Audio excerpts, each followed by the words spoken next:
Born in Blood by COVID Candy. Chapter 61 News. Getting out of the underground was easy compared to the near 3 months Liam spent underground. He exited from a cave-like crevice that led to a wide opening into a hill, which he quickly climbed atop. It was night time, and the moonlight cast a silver hue on Liam's face. A gust of wind made him realize how much he missed fresh air, and any smell that wasn't rotten. "Wow!" Liam exclaimed, in awe at how far he could see with the king's eye. Even the tiniest ant didn't escape his vision, despite the darkness, not to mention he could distinguish aura patterns and concentration surrounding him. He could even discern individual leaves on a tree from a mile away. Liam spread his senses. There wasn't anything in the 150 meters range except for a few weak magical beasts and empty land. His mental muscle had grown to an amazing level during his seclusion. He didn't have anything else to train except his consciousness, after all. The hill below him still shook for a good minute before abruptly ceasing. Now and again, slight tremors momentarily shook, before stopping once and for all. That felt strange to him. Zeniths were so powerful, yet they were unable to break through a mere cave underground.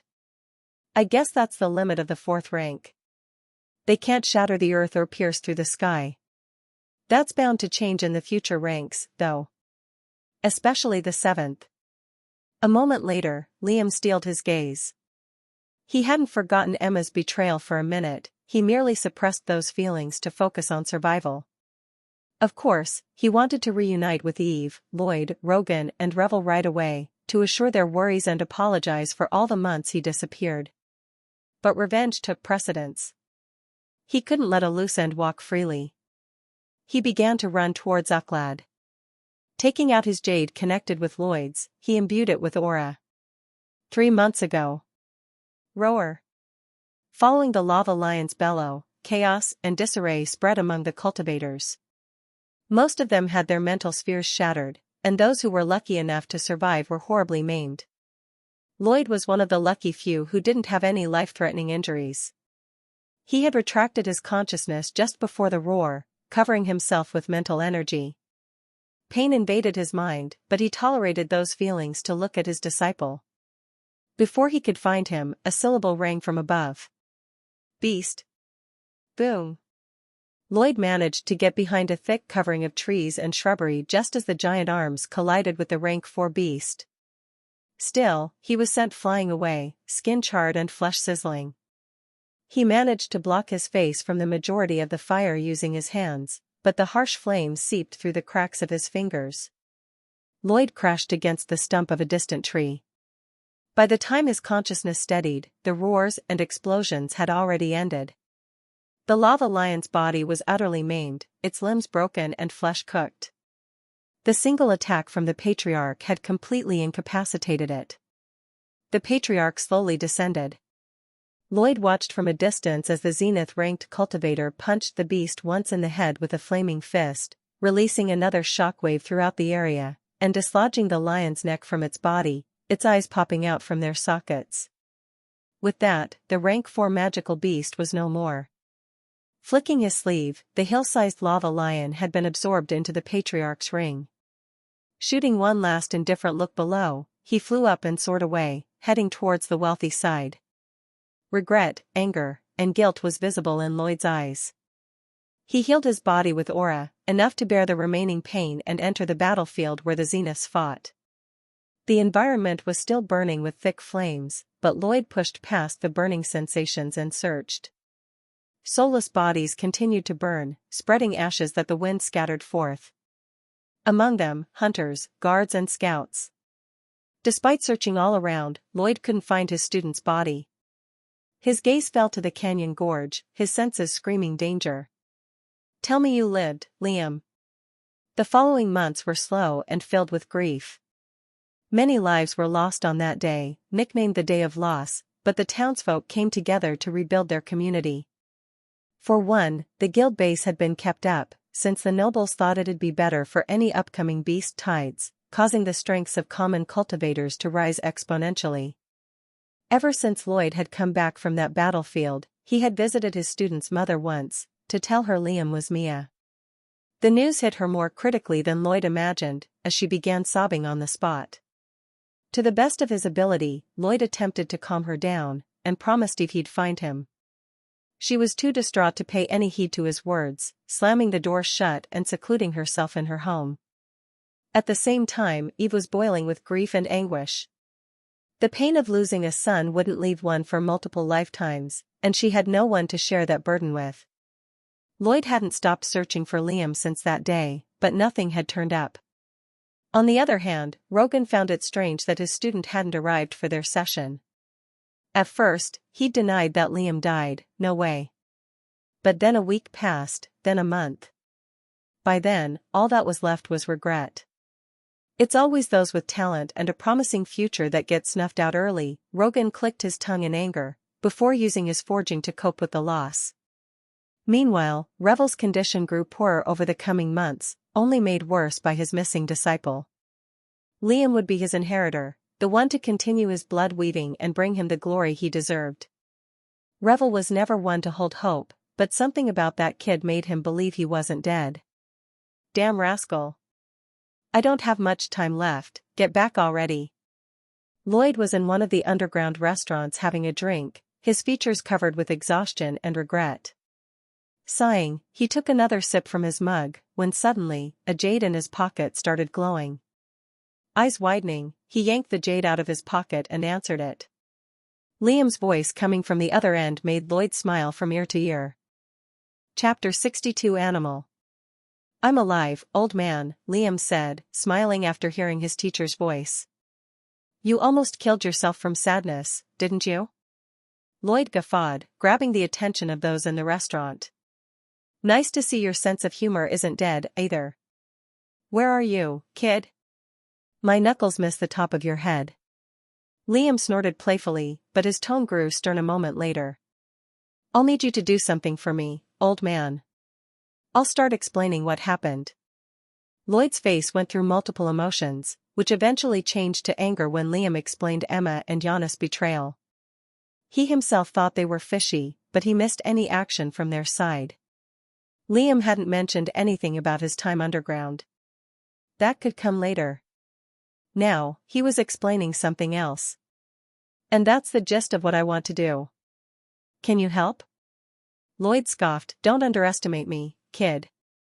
Of course I can. Liam perched atop a tree near the ravine, his attention towards the night sky as he stargazed, and waited. His flowing hair rested on his shoulders, as Liam didn't find time to cut it. He still wore the same hairy robe, made from bat hide, but cleaner since he took a well-needed wash. It wasn't long before he sensed and saw 3 figures approaching from roughly 100 meters away. Liam already coated himself with his mental waves, concealing his presence, which was a whole lot more effective due to his strong consciousness. Lloyd, Emma, and Giannis were nearing the ravine. Through the king's eye, he could see their aura. More specifically, the aura that surrounded their bodies. Lloyd had a translucent aura, Emma's was slightly brownish, since she was of the earth element, and Giannis was an orangish hue. Emma looked stern, a frown scrunching her features. Giannis on the other hand looked tense and uncomfortable.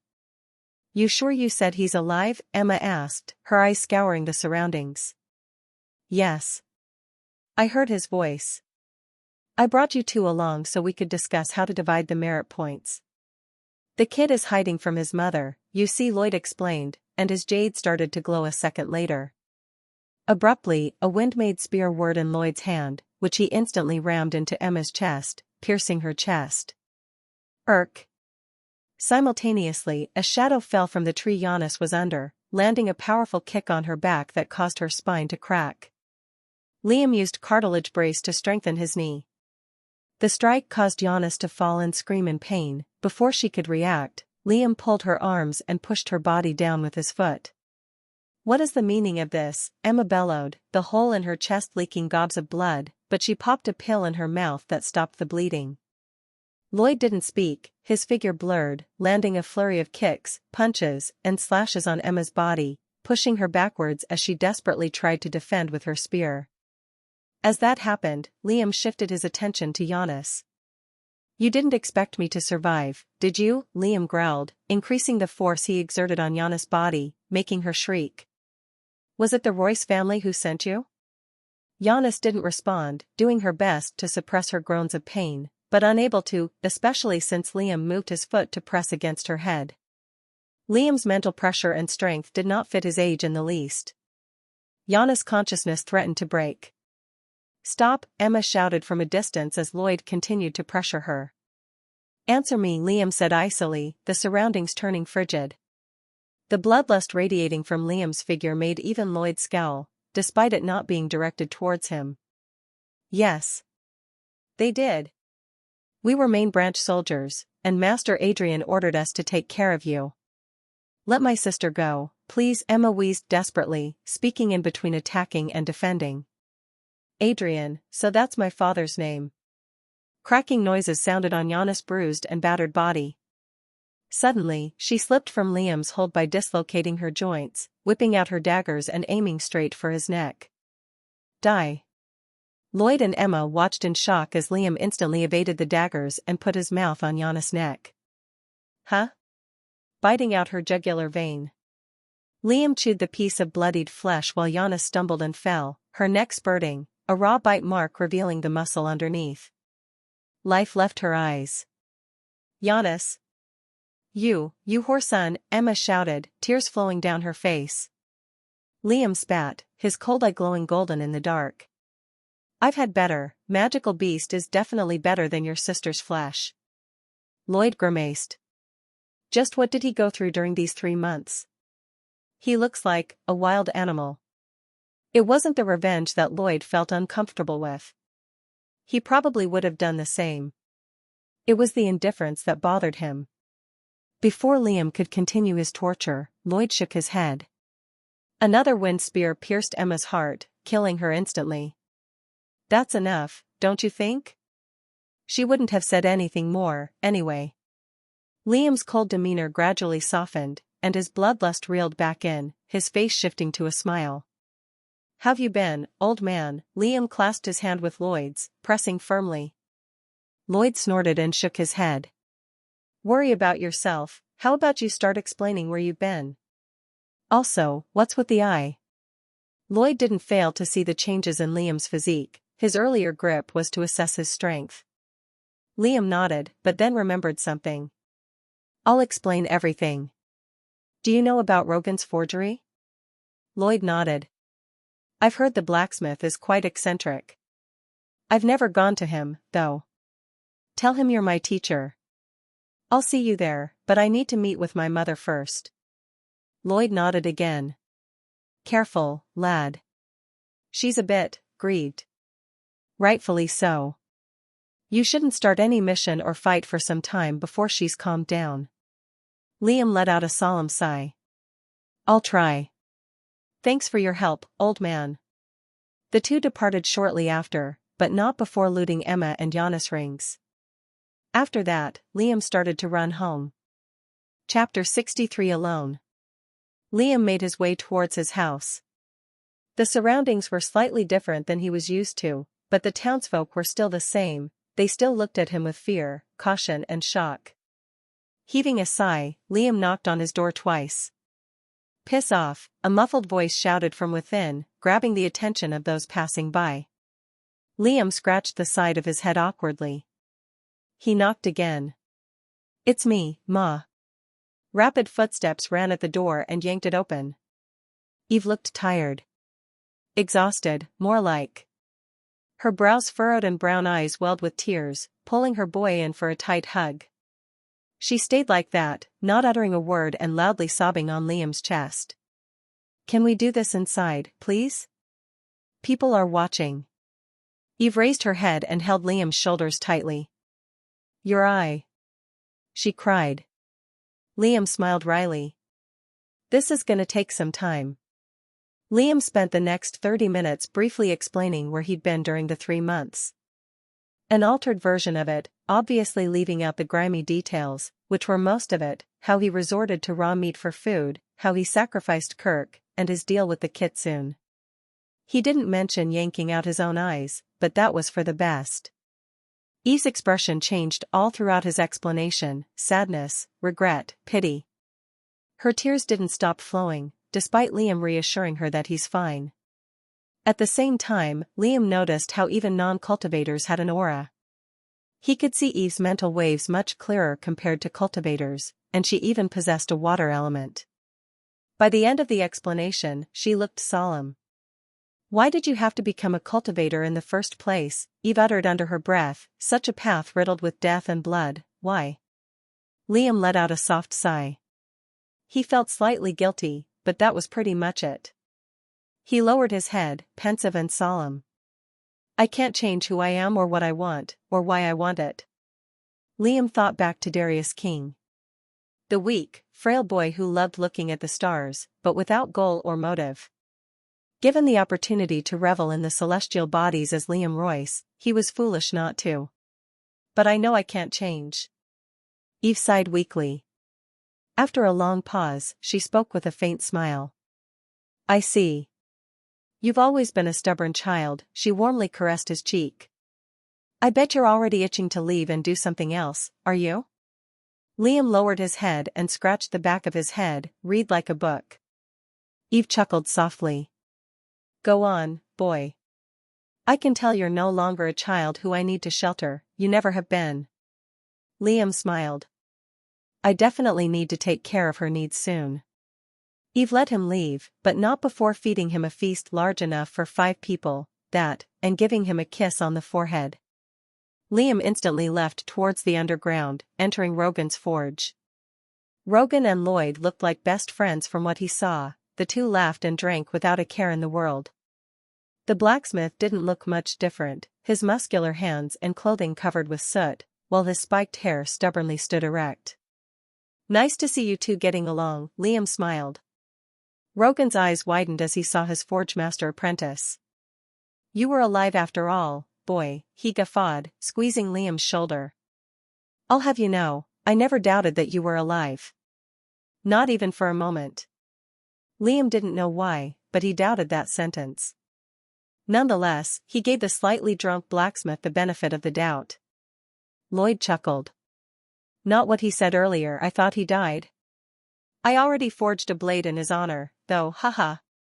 Rogan looked away as though that could change the topic. "Thought so." Liam shook his head with a short chuckle. "Still, those blades you made me were a lifesaver. I would have died more than once if I didn't have them." "Thank you." Rogan waved his hand with a snort. "Don't mention it, kid. Now come, tell us an entertaining story." Lloyd grabbed a nearby chair and allowed Liam to settle on it, before the boy started to recount the past events. This time, he didn't leave any part out, save for Kirk's sacrifice. That detail wouldn't change anything, really.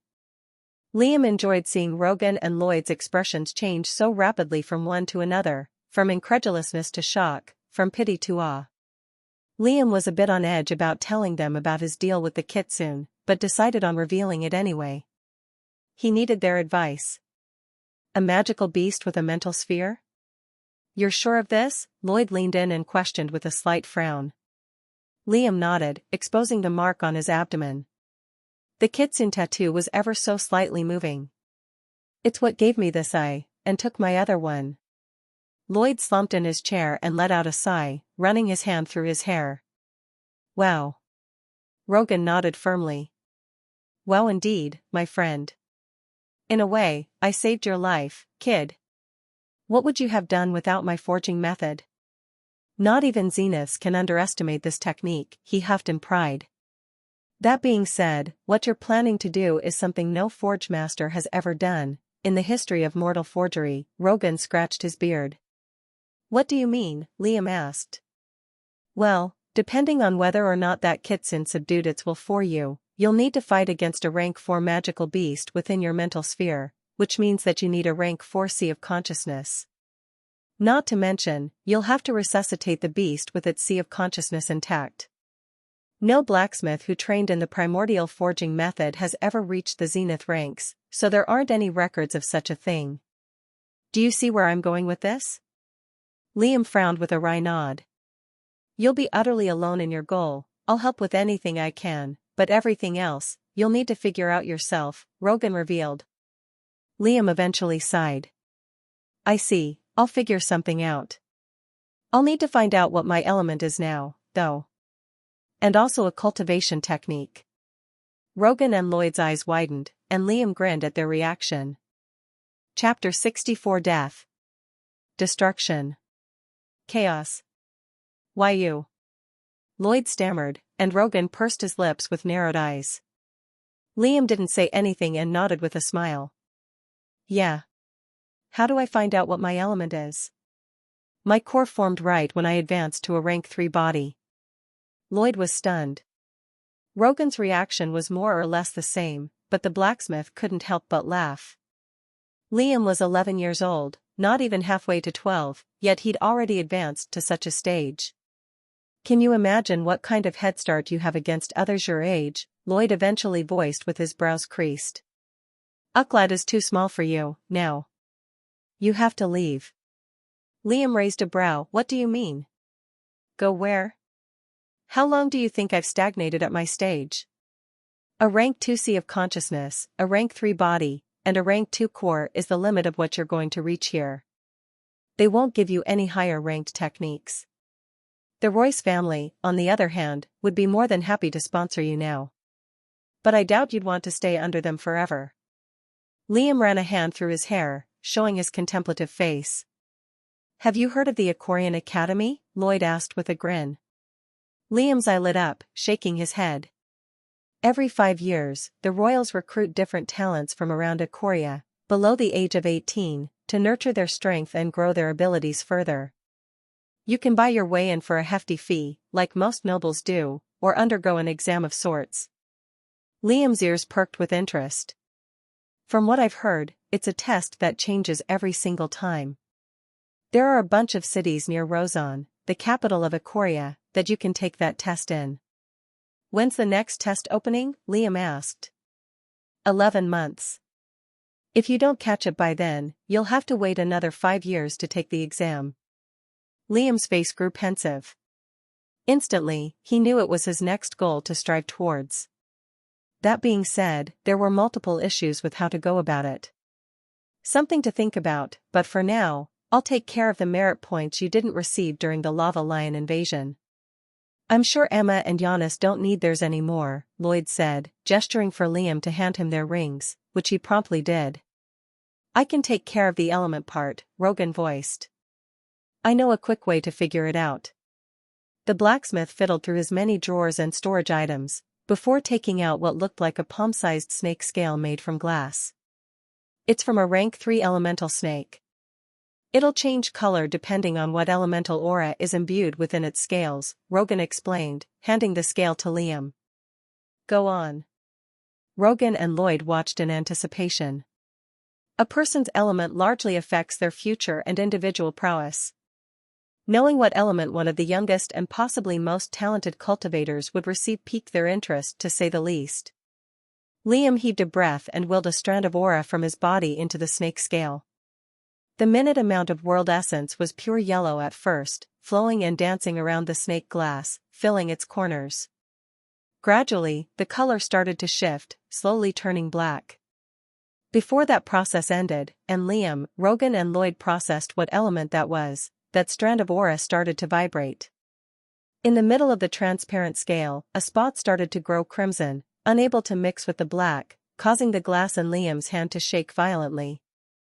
Boom! The scale exploded into a million pieces, sending shards of glass flying in all directions. Liam watched as the crimson shot out from the scale to escape from its encasing, dissipating into air. Due to shock, the trio almost got hit by the shards shooting for them. Meanwhile, as the three steadied themselves, something else took place with them unaware. A ripple of whispers formed from where they stood, instantly spreading like a vicious cancer. Rapidly, those whispers scattered across Aquaria, allowing those with power to listen intently to what they spoke of. Death, destruction, chaos. A shocked silence stilled the forgery. Lloyd looked like a deer in headlights, and Rogan pursed his lips with a dumbfounded face. Darkness, Liam thought with an ear-to-ear smile, staring at the shards of black-stained glass on the ground. And something else. That violent red hue had already escaped from the scale, though, leaving those present to wonder what in God's name it was. So I'm a dual elemental, then. Liam broke the silence. Lloyd and Rogan simultaneously nodded, without shifting their gaze from the scales. So, no one's gonna talk about the explodey red thing? Or how the kid is of the darkness element? The blacksmith voiced, unbelieving. If you know what it was, by all means, Lloyd grimaced. This strengthens my previous point, though. You have to head for the academy. Cultivators with the darkness element are highly sought out for. The Royce family won't let you leave, if you let them. Liam scoffed, but his path grew much more complicated. For now, I'll need a cultivation technique and a few more spells to add to my arsenal. Not to mention, my martial art has been getting a bit old. I'd like one attuned with my new element. Buying new spells and techniques would obviously alert the governing nobles, but Liam didn't mind. It was time for him to start making his moves. Lloyd nodded. I see. I'll get your merits until then. Rogan looked a bit left out from what the two were discussing, but Liam smiled, flicking his ring and taking out more than 24 rank 3 darkness beast corpses from his ring. I'll need a pair, old man.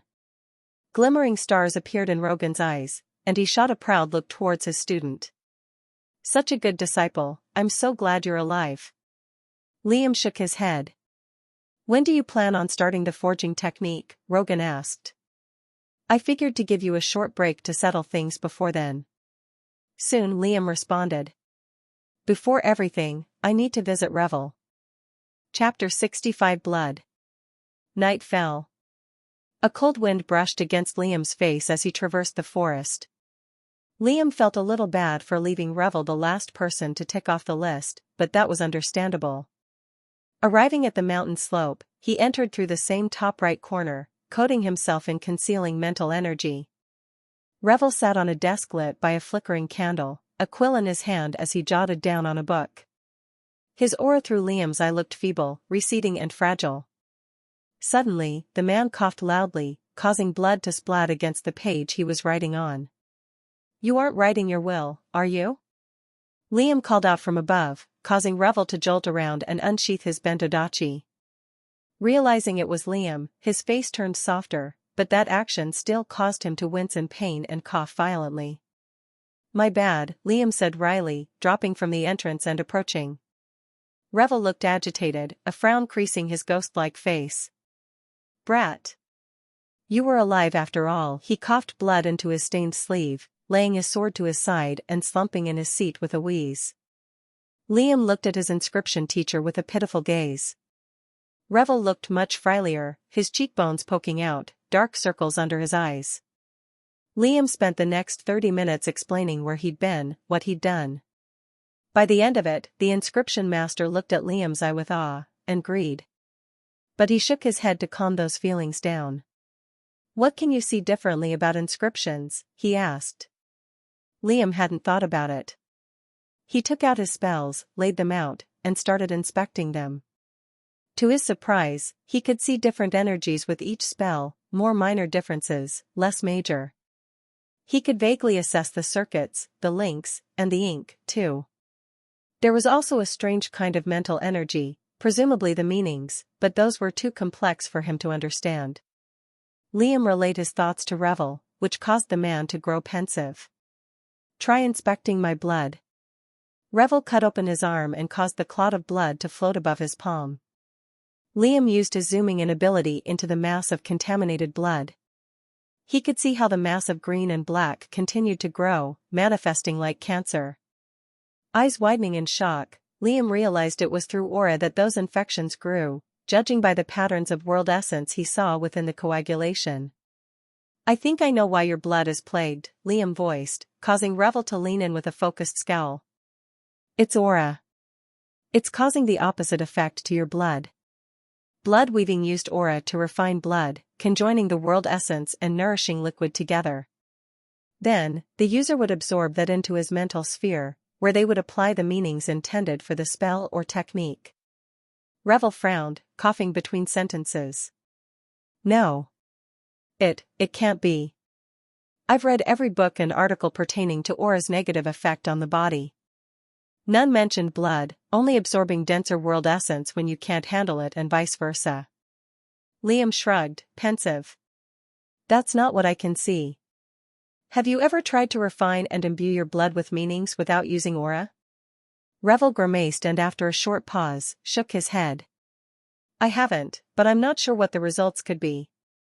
So it's not impossible? Liam questioned, and Revel nodded. Liam nodded to himself. That's what I'll do then. I haven't really had time to hit the books since I was underground, but let me read through them and I'll. Revel raised a hand, stopping him. I don't have much time left, Revel wheezed, regret filling his deep-set eyes. I wanted to teach you everything I knew about inscriptions and blood weaving, but it seems like fate won't let me. Liam raised his brows. He could see parts of Revel's aura starting to slowly recede, not returning back.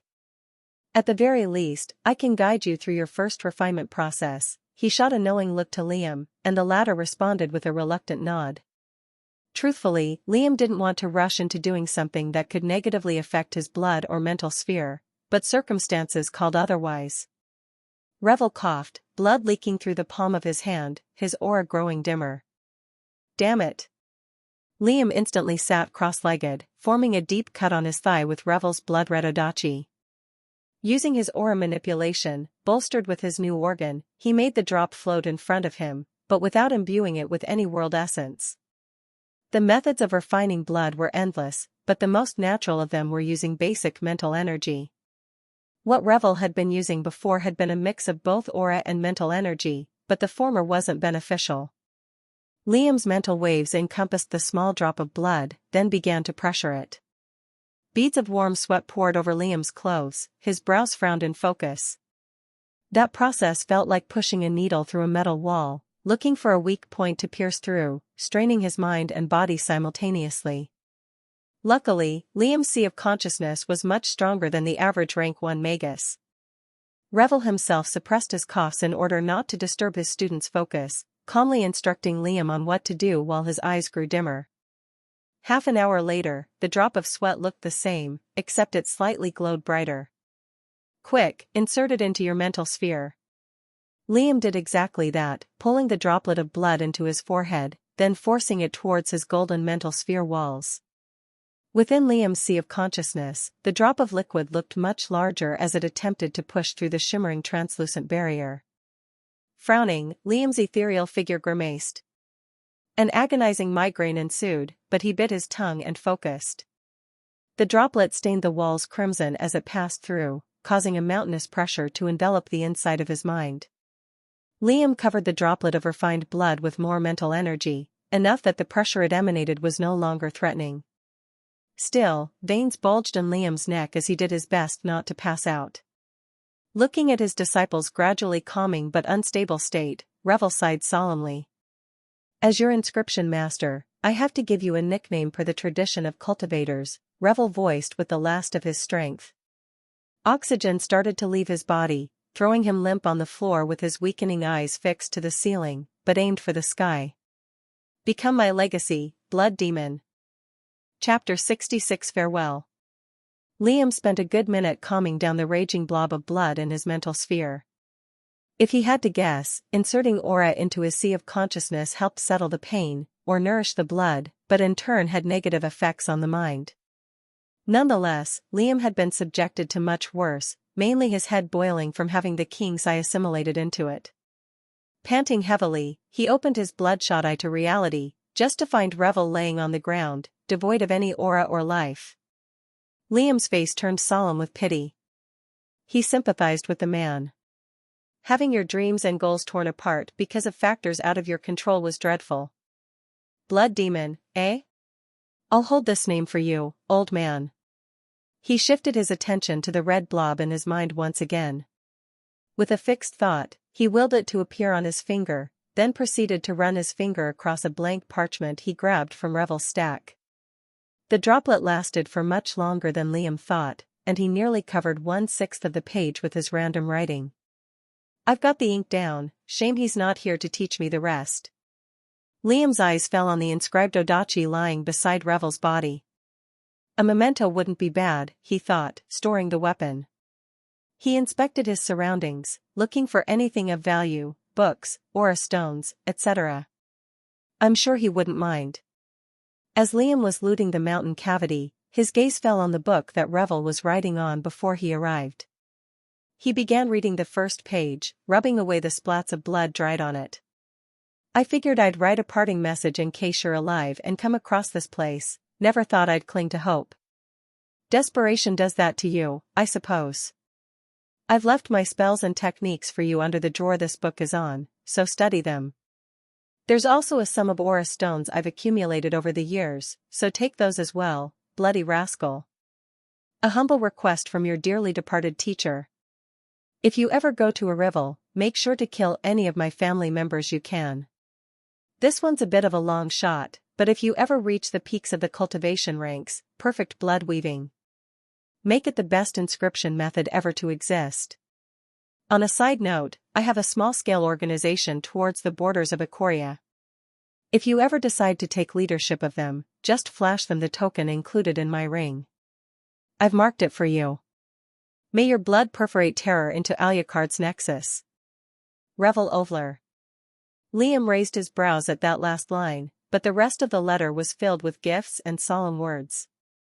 I'll do my best, he thought, looking towards the motionless Revel. On the other hand, Liam had been eyeing the blood-sucking technique for some time, which looked like a neat spell to play around and test with. Also, the organization thing was huge. Liam had a plan B if things ever went sour in Ikoria. Though, he lacked any knowledge about neighboring countries and continents.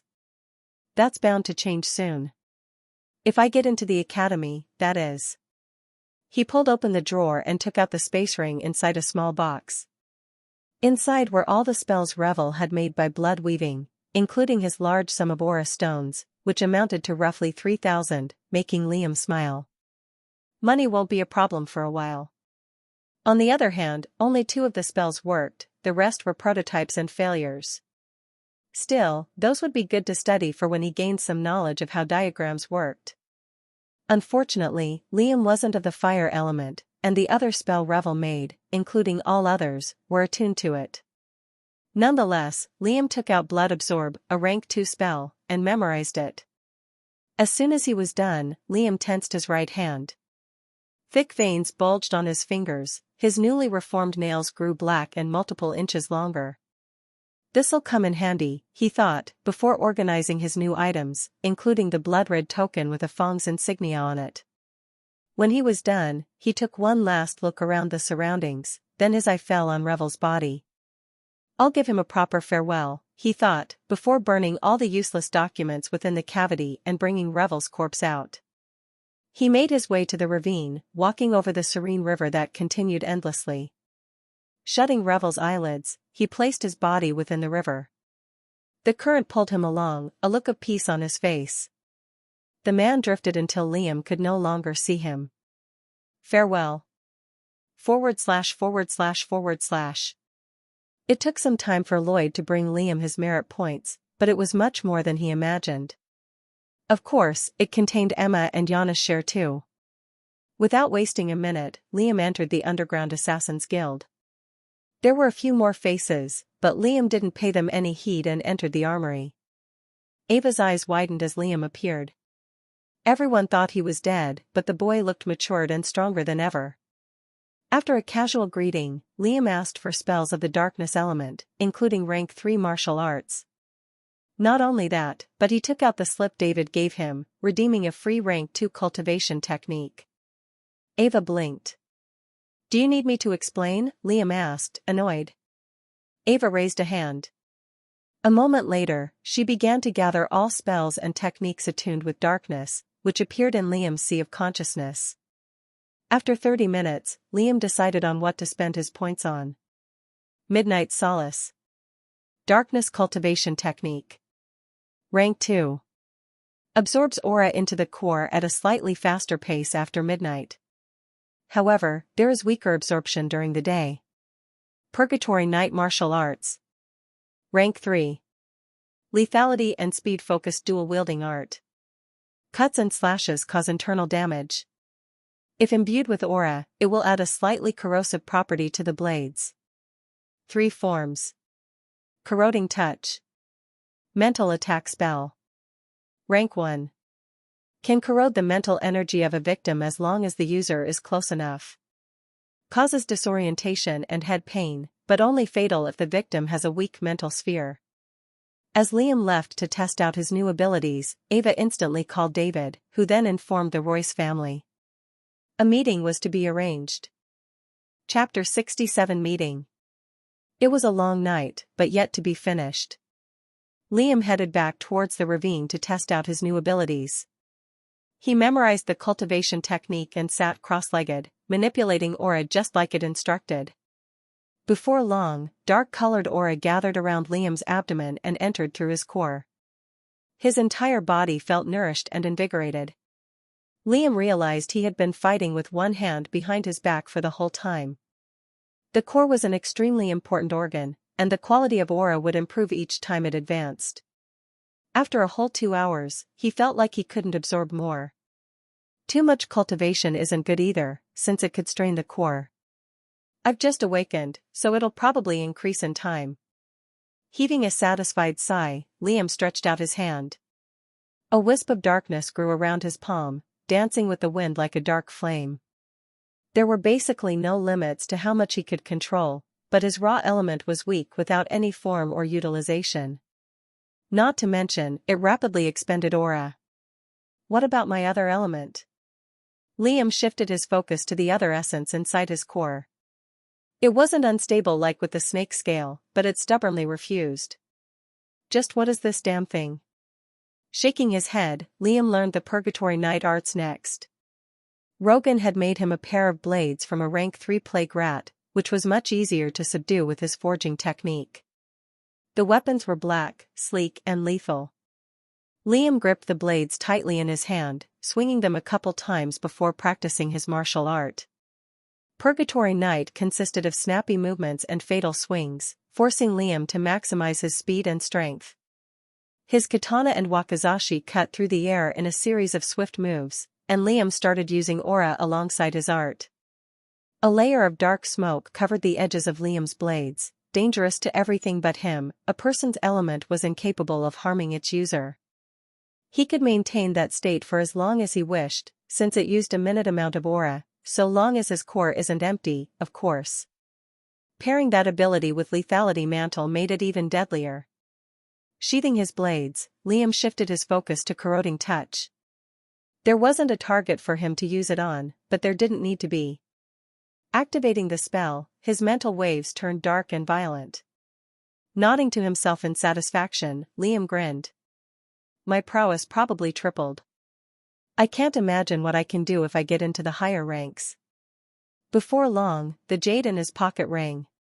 It was David. /////. Liam arrived at the guild. Lloyd, David, and Ophis were there already. The 2 guild members were staring at him with looks of awe and shock. I would give you one of my hugs, but I doubt you'd accept, Ophis scoffed. I won't, Liam replied with a glare, and Lloyd suppressed a laugh. David began speaking, shushing them both. The Royce family has called a meeting with you, young man, he said, a joyous smile on his lips. It'll take place tomorrow night at their quarters. I won't ask you of where you've been. Your teacher has already explained most of the details. Those details were already discussed between Liam and Lloyd beforehand, a tight-knit cover story. Liam nodded firmly. One couldn't deny an invitation from a governing family, but he didn't plan to. Anything else I should know? David shook his head. Just make sure you bring a standard Icorian robe. Liam nodded, and the 2 guild members left him and Lloyd alone. You sure you'll be all right? Lloyd asked worriedly. I've planned for this. If it goes well, you won't be seeing me for a while, old man, Liam said solemnly. Lloyd laughed, putting a hand on the boy's shoulder and squeezing. You were never meant to stay here, kid. ////. Liam instantly headed underground, for 3 things precisely. There was one more thing Liam kept hidden from his teachers. From Kirk's ring, Liam found a strange pill. It was completely white, but was shaped to a blank face with an open mouth. It had no smell whatsoever, even though Liam used his mental waves to assess it. Bringing the pill to Rudolph's shop, the man took nearly half an hour to identify it. "It's a face and body imitation pill," Rudolph said with a shocked look. "It can allow the user to change into another's appearance, as long as they have at least 10 drops of blood from said person. These kinds of pills are banned to sell, and only one family in Ucladd produces them." "Where'd you get these?" Liam's response came instantly. "A friend gifted them to me," he said, before taking 700 aura stones out from his ring and giving it to the shopkeeper. "For your troubles." Rudolph was experienced enough to catch the hidden threat. "Why do I feel like he'll torture me before he kills me?" Rudolph gulped, nodding in return. As Liam left the store, he grinned ear to ear. My escape is possible. Other than that, he searched for a luxurious clothing store to buy a robe. Black was the color he was most comfortable with, and he decided to buy the most expensive one he could find. Finally, there was one last stop for Liam to go through, before preparing for his meeting tomorrow. He arrived at Rogan's forgery with an eager glimmer in his eyes, which caused the blacksmith to smile in response. "You ready?" asked Rogan. Liam nodded. He already knew how to form, forge and shape a blade. The only thing he hadn't done was begin the primordial forging method. The blacksmith took out a fresh rank 1 albino snake corpse. "Crush the core and absorb the aura within it into your mental sphere." Liam complied. As soon as he did what was instructed, he entered his mental sphere. The magical beast's aura he absorbed was much more wild and untamed, enveloping his mind with pressure. From within his sea of consciousness, blobs of his mental energy converged in the middle, growing larger to take the shape of a giant albino snake. An angry, angry snake. Why is it so much bigger? With a thunderous hiss, it shot to his mental sphere walls, thrashing it and violently attempting to escape. Liam used thicken before the collision, but still felt like a nail hammered the inside of his head. Instantly, he manipulated his mental energy to envelop the roaring snake, covering and seeping into its figure, gradually weakening the beast. Chapter 68 Disgust. It took Liam half an hour to tame the reptile, but there was also a factor of inexperience involved. The snake no longer resembled one, but a formless ball of ethereal energy, radiating constant pressure. It wasn't anywhere near the level of a psionic rune, but maybe 1/50th of it. Liam's face grew pensive as he stared at it. If it's like that, maybe I can use it to progress even faster. Higher-ranked beasts have much stronger wills and radiate even greater pressure. Through the king's eye, Liam could see how unstable that energy was. He could even sense anger inside it, which was a remnant of the albino snake's will. This entire process is similar to how blood weaving works too, Liam realized, opening his eye to reality. Try imbuing this blade with the will. Rogan stretched out a large dagger made from snake scale. Liam clutched the blade and pulled out the beast energy, unstable and fragile, and instantly attempted to conjoin it with the weapon. He succeeded, somewhat. Half of the will wilted away before he could push it through the material, and the rest barely entered the dagger. He hadn't been able to firmly root the entire thing inside. It took a lot more effort than it seemed. "It's barely passable as a forged weapon, but I did every other step so it doesn't count," Rogan spoke as he swung and inspected the dagger. "It's still lousy, you'll need a lot of practice, kid." Liam nodded. He felt satisfied with how it worked. "I'll be heading home, then. I've gotta catch the meeting." Rogan exchanged a knowing nod. "Good luck, kid." //////. A luxurious carriage, draped with blue silk and flashy noble insignia, rocked up and down as it passed through the thick border separating the peasantry and wealthy side. Liam peered out the window, donning his posh black robe, the fabric of which was smoother than silk. The scenery outside the carriage changed from vast patches of lush land, tended foliage taken care of by the hundreds of servants, to small noble mansions gradually growing in size.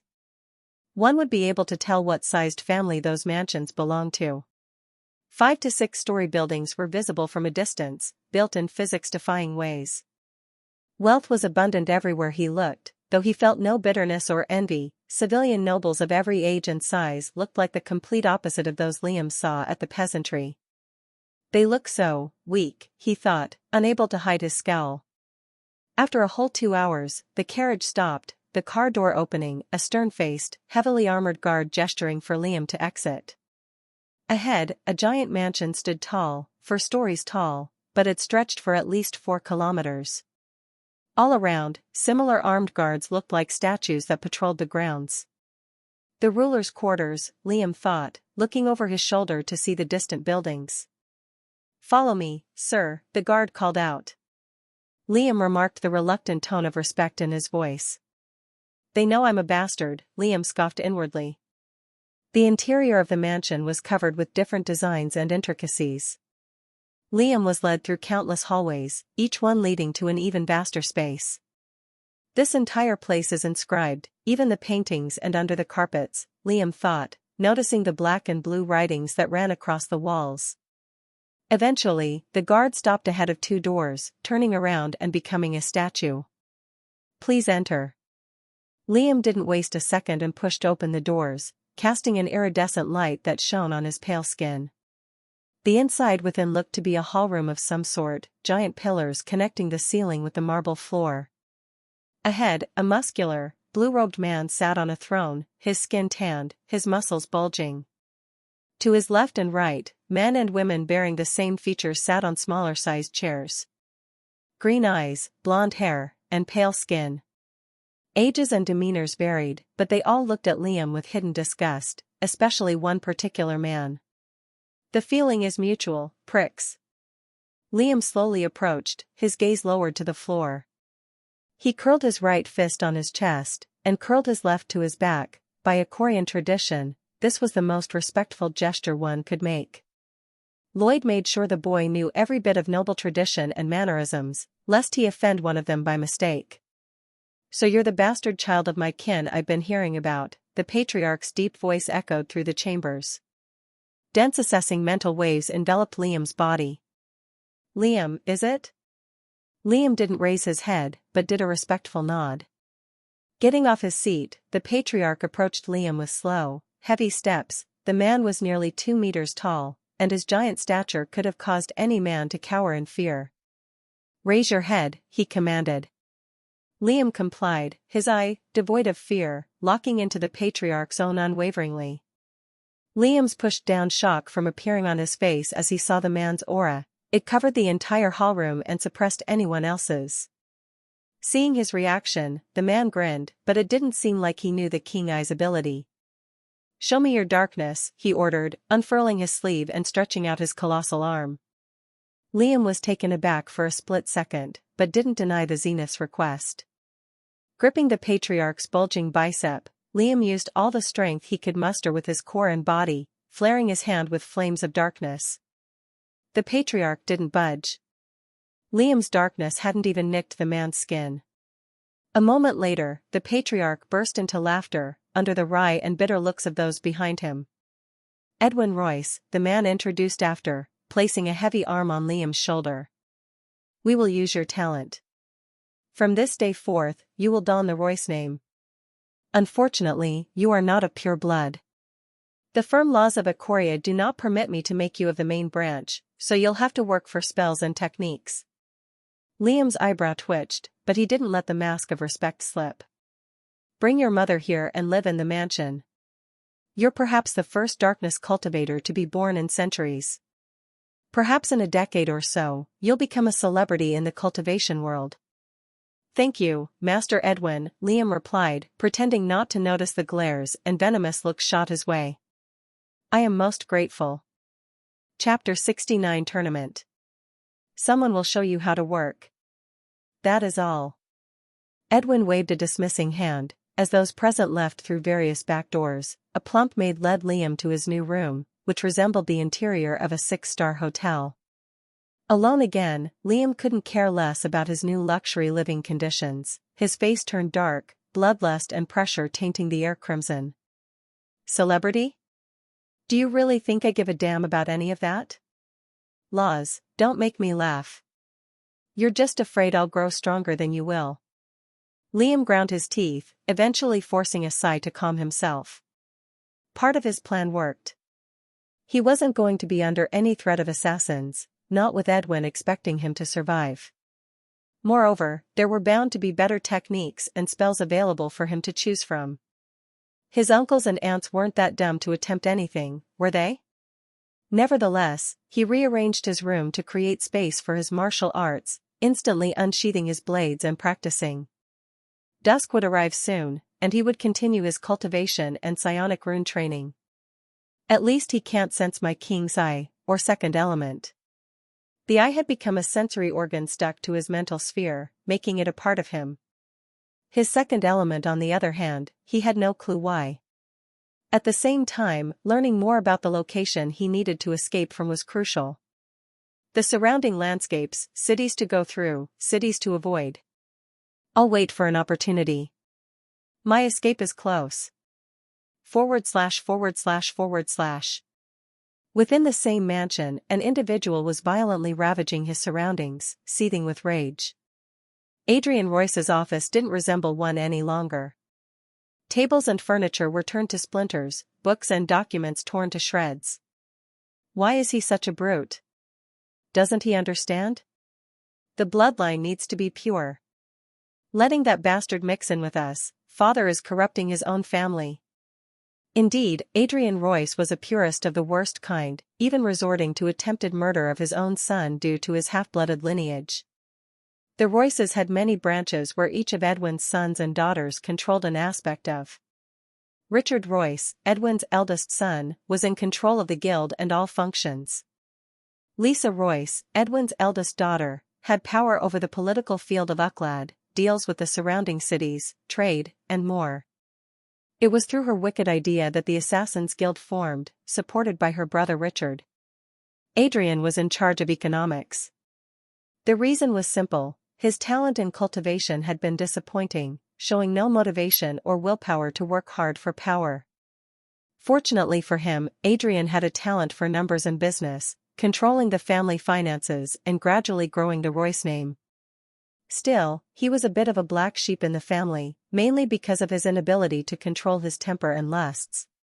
Calming himself down, his face grew dark, a sinister gleam in his eyes. If I can't kill the boy, I can make his life worse than death. / A carriage had brought Eve back from the peasantry the same night, bringing her to the room next to Liam's. She looked fearful, confused, angry, but seeing her son there gave her a jolt of shock. He knew all along. Eve's brows creased with conflicting emotions, but Liam calmly explained the situation. Thankfully, before she could ask questions or point anything out, a happy group of maids that seemed to know her pulled her away for a chat.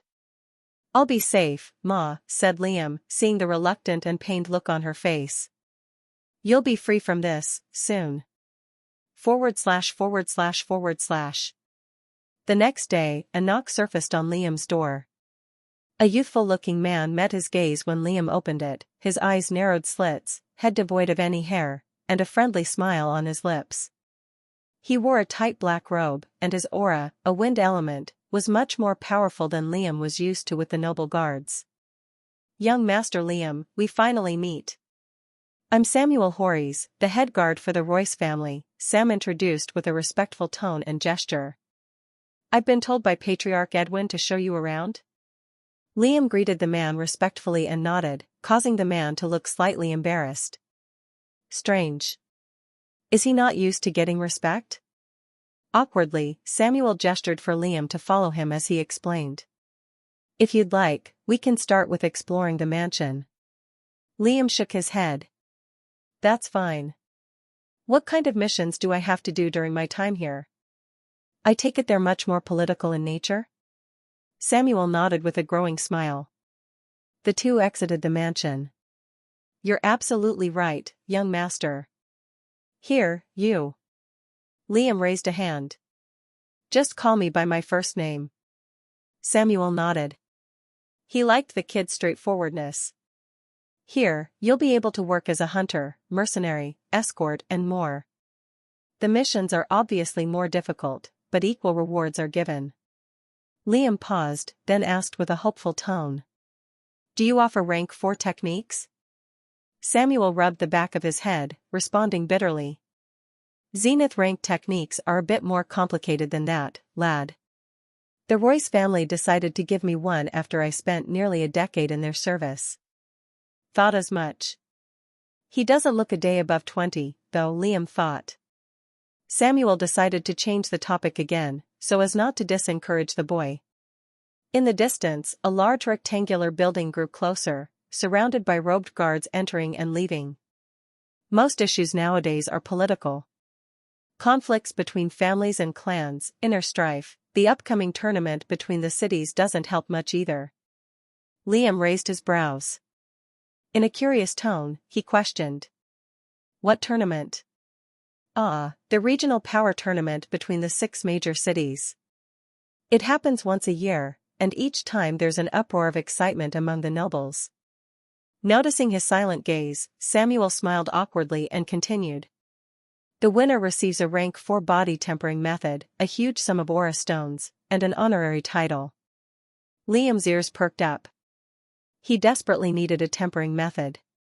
He'd just completed the 3rd rank at a very young age, but that advantage would be lost if he stagnated for too long. When is this? Liam asked after a pensive pause. In 4 months. Chapter 70 Escort. Liam seriously considered the details of the tournament, asking more questions to Sam as the two approached the building. The regional tournament consisted of the ruling families from each major city. Liam could already sense it was a pissing contest. The rulers had immeasurable wealth. He didn't think rank 4 techniques were too difficult for them to obtain. I should definitely find a way to participate, he planned. If all goes well, maybe I can use that opportunity to escape. Liam and Samuel entered the large rectangular building, which resembled more of an unfurnished base.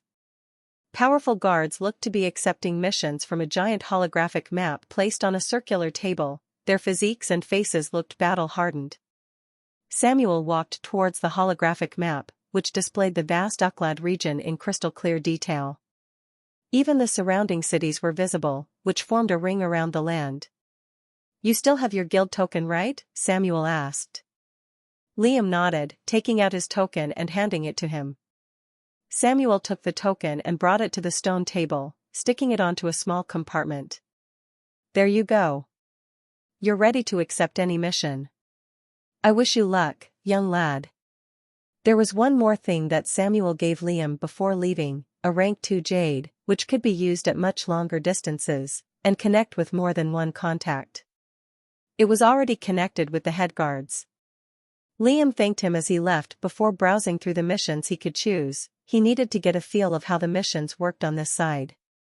Oh, I can work as an escort too, Liam thought, staring at the mission description. Escort the Raylos family caravan to a rival. Protection against bandits and magical beasts. 140 merit points. It was a mission that spanned across 1 week, but the merits were enticing enough. Liam could use the free time to cultivate and train anyways.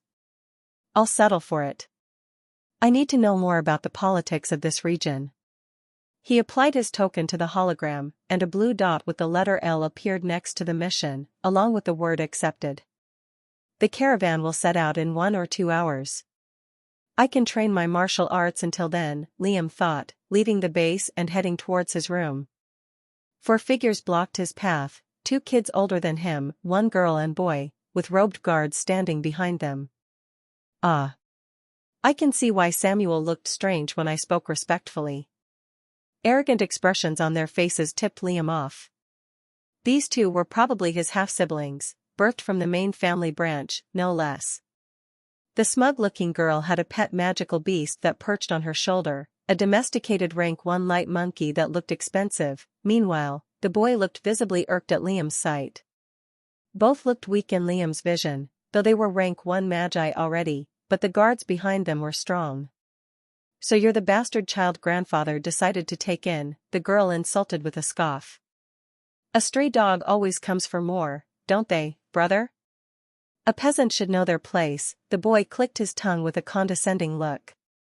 Maybe his concubine mother helped convince him, ha ha ha. Liam stilled any growing instinct to unsheath his blades and split the kids in two, but he knew he couldn't. He didn't allow any emotion or bloodlust to appear on his face. Not getting any reaction, the girl grinned deviously.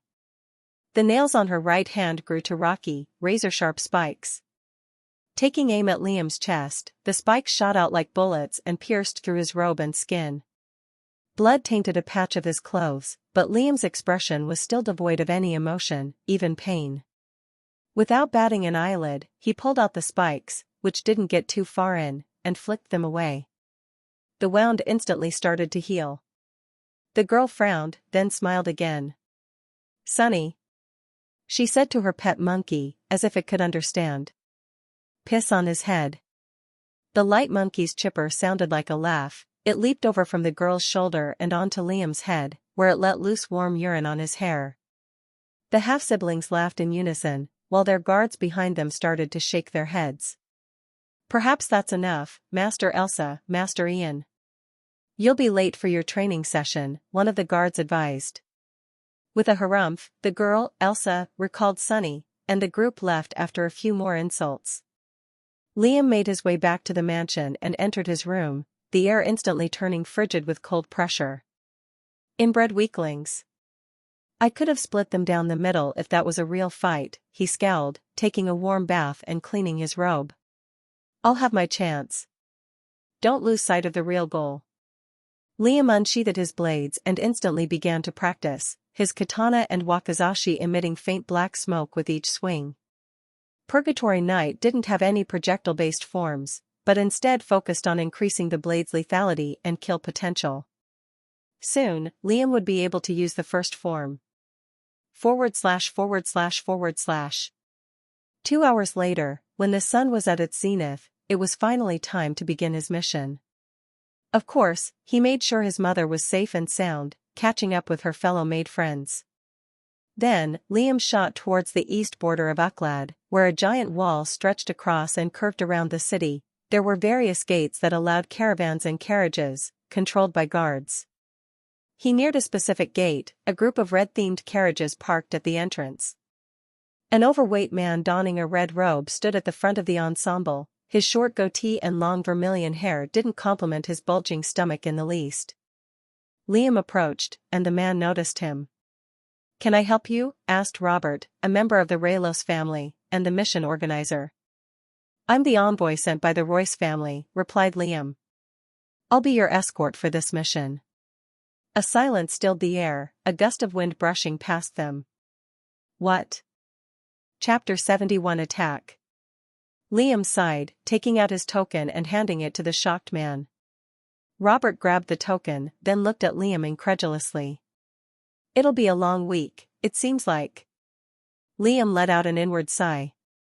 "Sorry, it's just, I never expected the escort to be so young," Robert apologized, attempting to salvage their conversation before it died. "Please, come with me. I'll need to explain our circumstances." There were dozens of guards around the caravan, but they weren't stronger than Liam. The Raylos are a small-sized family, not to mention, this is a weak branch of it, no wonder they need an escort, Liam assessed. Not to mention, Robert wasn't a strong cultivator, but like Adrian, he had a good eye for business. In fact, that was the reason they needed to get to Arrival safely. Robert led him inside one of the carriages, gesturing Liam to sit opposite him as he began to explain, bitterness and anger in his tone. "Us Raylos have always been neutral with the political situation in Ucladd. We've never had any major issues, and we've avoided altercations with other families." Robert's tone grew more bitter as he explained, sweat dripping down his double chin. "The same can't be said for all of them," he sighed. "House Cryos had decided to ask for my daughter's hand a while back. She firmly refused, since their son looked like an inbred goblin, but the Cryos couldn't take no for an answer. We've been under silent harassment ever since. Obviously, the cowards keep their identities hidden." Liam raised a brow. Before he could ask, Robert answered. "The Cryos are a mid-sized family. We are powerless compared to them." Liam hummed in acknowledgement. "That's enough of my ramblings. "I just thought you should know what you're getting into," said Robert, dragging himself out the carriage. "I'll be in the carriage at the back. My family will be in your care." With that, the man left, and the stallions began pulling the carriages out of the city. Liam decided to start cultivating, but found that his absorption rate was incredibly slow. "It's still daytime, so I'll lightly expand my sea of consciousness," Liam planned, taking out the psionic rune and using it, cold sweat forming on his face. Although he had trained rigorously for months on end with the rune, and his mental capabilities improved with each painful session, the second rank felt an incredible distance away. "I should really use a beast's will on the side, but I don't think I'm in a good spot to start forging." /////.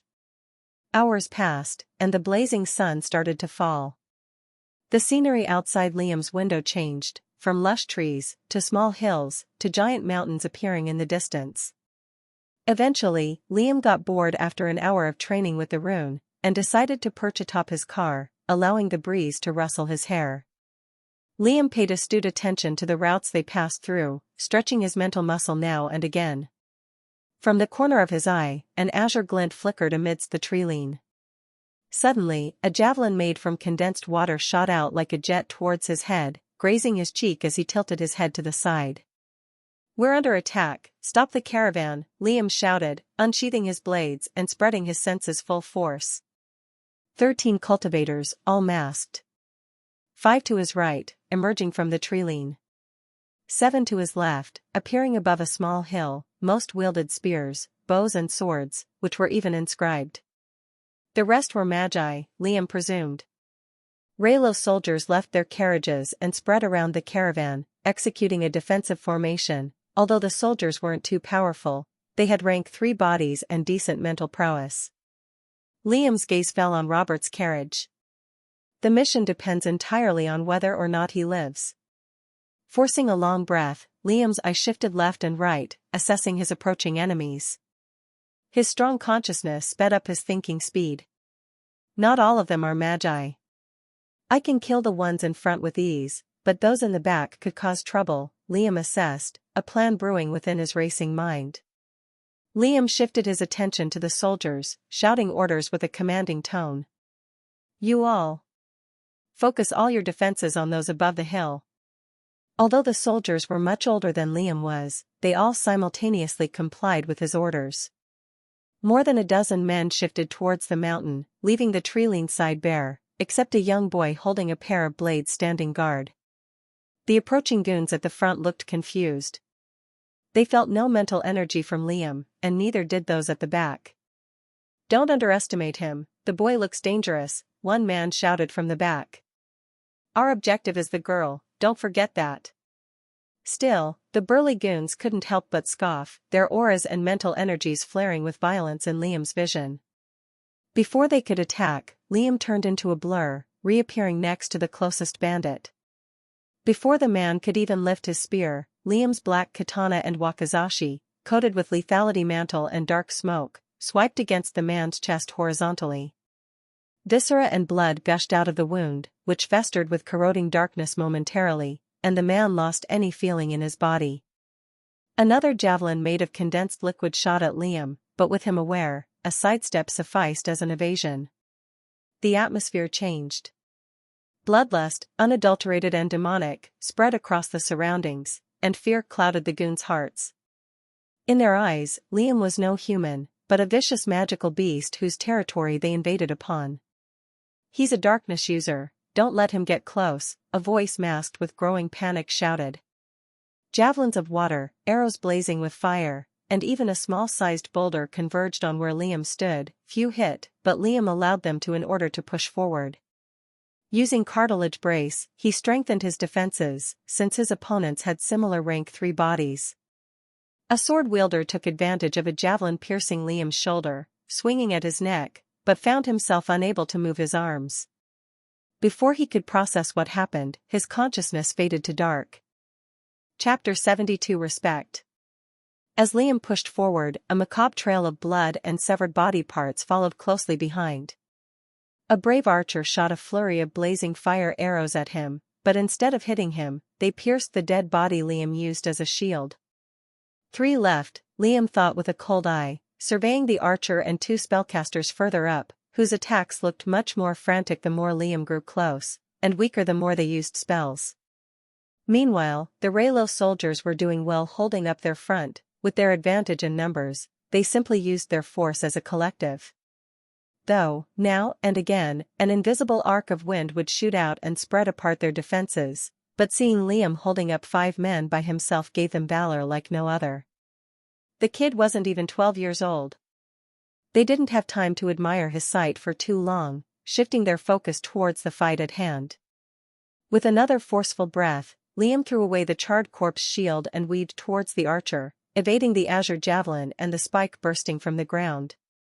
Liam's blades found their mark in the bow wielder's neck, separating head from shoulders. Forged blades, lethality mantle and cartilage brace cut a rank 2 body like butter. Long-ranged cultivators didn't put too much effort into advancing their bodies, which meant that the magi were similar in that regard. The pale-faced spellcasters looked incredibly tired, their mental energy expended nearly fully. Instantly, the pair popped a pill in their mouths, regaining a bit of their complexion. Liam decided it was time for the battle to end. The membrane beneath his skin hummed, sending a jolt of strength through his veins. At the same time, his mental waves turned dark, which he decided to use the brunt on the closest magus to him, the same one who continuously hurled javelins at him. Corroding touch. The magus recoiled in pain as the dark energy collided with his own, stumbling backwards. Thrusting his katana into the man's chest, Liam swiped upwards, cleaving his face in 2. Fear and the desire to live caused the remaining magus to bolt, but not before erecting a thick barrier between him and the demonic child. He ran away, looking over his shoulder, but the boy didn't chase. Relief creeped into his heart, and he desperately needed a short respite. The relief was short-lived. A cold wakizashi pierced his heart the second he caught his breath, which was the last breath he took. I need to get back to the caravan, Liam thought, looting the space rings off the magi and running back. He felt a bit drowsy from using so many spells at once, but thanks to his efforts with the second rune, he was still in a condition to fight. Thankfully, there was no need to.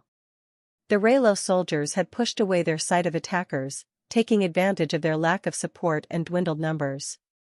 Liam made his way back to his carriage with a tattered, bloodied and charred robe, drenched in scarlet blood, head to toe. Gazes of respect, shock and awe intersected at his direction. What the soldiers did as 13, Liam did alone. Robert exited his carriage and ran out to Liam, his giant belly swaying left and right. Young man. He stared at Liam's wounds with worried eyes. Are you okay? It'll heal, Liam waved a hand dismissively before heading to his carriage. I'll be in my carriage. Erival is close by, we won't need to stop. We can arrive safely by nightfall. Robert looked a bit stunned, both at Liam's fighting and nonchalant demeanor, not to mention his rare element, but eventually, he nodded in understanding. With no more enemies left to kill, Liam entered his car and began absorbing aura to heal his grievous wounds. I'm satisfied with my current prowess, but I heavily depend on the king's eye, he mused, eyes closed in deep thought. That first javelin would have killed me instantly if I didn't have it. Depending largely on one aspect from his arsenal was not wise. Liam needed to improve in all fields, and fast. In reality, he was being incredibly unfair to himself. Apparently, solo killing 5 cultivators more or less the same rank as him didn't satisfy his expectations. As soon as Liam's state steadily replenished, and the pain abated, he took out the rings plundered from the magi.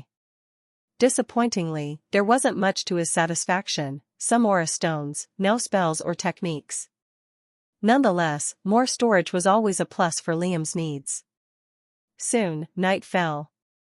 Countless stars flickered among the heavens. Liam had already perched atop his carriage to stargaze and memorize his surroundings, cultivating while his retinas reflected the constellations. Before long, Erival's gated borders grew visible in the distance, bright lights glowing behind the thick, inscribed wall. The caravan pulled up to the entrance, and armored guards approached, their suit of metal golden in color. Robert exited and briefly conversed with them, flashing them what looked like documents and a noble token, before the armored guards gave him a knowing nod. Later, the caravan entered the city. The streets of Arrival bustled with golden-robed nobles traversing its streets, lined with marbled dwellings and elegant accommodations. Tall buildings were randomly scattered around the region. Compared to Ucladd, Arrival looked more expensive to live in, but was vastly smaller. Suddenly, when the robed nobles saw Liam's caravan, they began hurling anything they could find at them. "Ugly Ucladdian! Get lost," one individual shouted, throwing a thumb-sized aura stone at Liam's face, but the latter grabbed it midair and hurled it back. "Irk!" The stone smashed right in between the noble's forehead, causing him to fall backwards. Thankfully, the carriage passed the main road before any repercussions. From inside the soldiers' caravan, the men laughed in unison. Liam grew curious. He jumped over his own car and over to the guards, entering like a sly snake. "Why are they so angry?" The guards stopped laughing in respect to Liam's question. "Ucladd has won against Arrival in the regional tournament twice now. These people haven't forgotten about it since." Liam pursed his lips in thought. Interesting. Chapter 73 Hate. The caravan arrived at its destination shortly after, parking beneath a large hotel-looking building. Robert came out and addressed the soldiers, his daughter and wife, who looked vastly out of his league, standing behind him, giving Liam strange looks. "We'll settle here for the night," said Robert, pointing to the hotel. "Good work, men." The group entered the building, a well-dressed servant guiding them to their respective rooms. Liam entered his own, staring at the furnished and luxurious space for barely a moment, before creating space to practice his arts. "I didn't get a chance to test out my blood-draining spell, but that's probably for the best. Revel kidnapped countless nobles and used it on them. He's definitely first on the most wanted list," Liam thought. Since midnight fell, he began cultivating. 2 hours quickly passed. Liam felt his core expand ever so slightly, but just like his mental sphere, he didn't feel close to the next stage, let alone a breakthrough. /////. Throughout the next day, Robert made multiple stops throughout the city, visiting various businesses and establishments. Liam took it upon himself to explore the areas surrounding the city. Most shops sold inscribed weapons and armors, but others offered techniques and spells. During the nights where most soldiers were asleep, and those awake weren't strong, Liam concealed his presence and decided to sneak out, changing into a different pair of clothes. He decided to sell his unwanted martial arts and weak techniques. He kept the higher-ranked ones, since they could garner unwanted suspicion. As if his paranoia wasn't enough, Liam made sure to sell in small quantities, and in different shops, adding a hefty sum of aura stones into his already huge savings. It turned out, Arrival citizens really hated Ucladdians. The grudge spanned over multiple decades, and not just because of the tournament. From what Liam heard, even the ruling patriarchs hated each other, but the validity of that claim wasn't verified. Meanwhile, there wasn't much to do from Liam's side. The city was safe from any sort of threat, beast or human. More than once, though, a vindictive group of nobles attempted to scare the group, shouting insults at anyone they could find. Obviously, they didn't try anything too courageous. Not with the soldiers there, and a strange kid that gave them a blank look, which strangely caused a shiver to run down their spines. Pretty soon, the week ended, and it was time to head back home. Robert had a joyous look on his face. He'd traveled between multiple cities to and fro, but never with so much security and peace. The man gathered everyone up early in the morning and set out towards Ucladd. "I have to be honest, I'd love to have you as my personal guard. Although the Raylos family isn't too well known, we could offer high pay," said Robert, conversing with Liam inside his carriage. "I'm already with the Royce," Liam responded, feeling a bit uncomfortable with the noble in his space. "Plus, it's not like I can even if I wanted to." Robert wasn't discouraged. In fact, he decided to press a bit harder. "Lad, I'll cut to the point. What if I offer you my daughter's hand in marriage?" asked Robert with a hopeful look. "That way, you won't have to be disloyal to the rulers, and still work for me. Think about it, young man." Her vermilion eyes and scarlet hair, how would your children look? She's a bit older than you, but it isn't a major issue by Icorian law. Liam felt uncomfortable listening to Robert's description of his daughter, and how far the man peered into an imaginary future. His face grew distant as he peered out the window. Liam had a twisted idea of what love was. What even was love, anyway? Was it what he'd held for Liam? But what kind of love was that? Was there a way to measure it? How did it increase? It was too complicated. I'm good, thanks, Liam thought, his face subconsciously turning cold. What marriage? What children? What wealth? I couldn't care less about your measly ambitions. I'd rather be someone that could splinter a mountain by flicking a finger. The atmosphere within the carriage gradually changed, causing beads of cold sweat to run down Robert's face.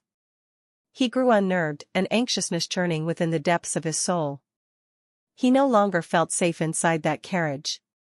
And never mind, haha, concluded Robert, shouting for the coachman to stop his carriage so he could exit.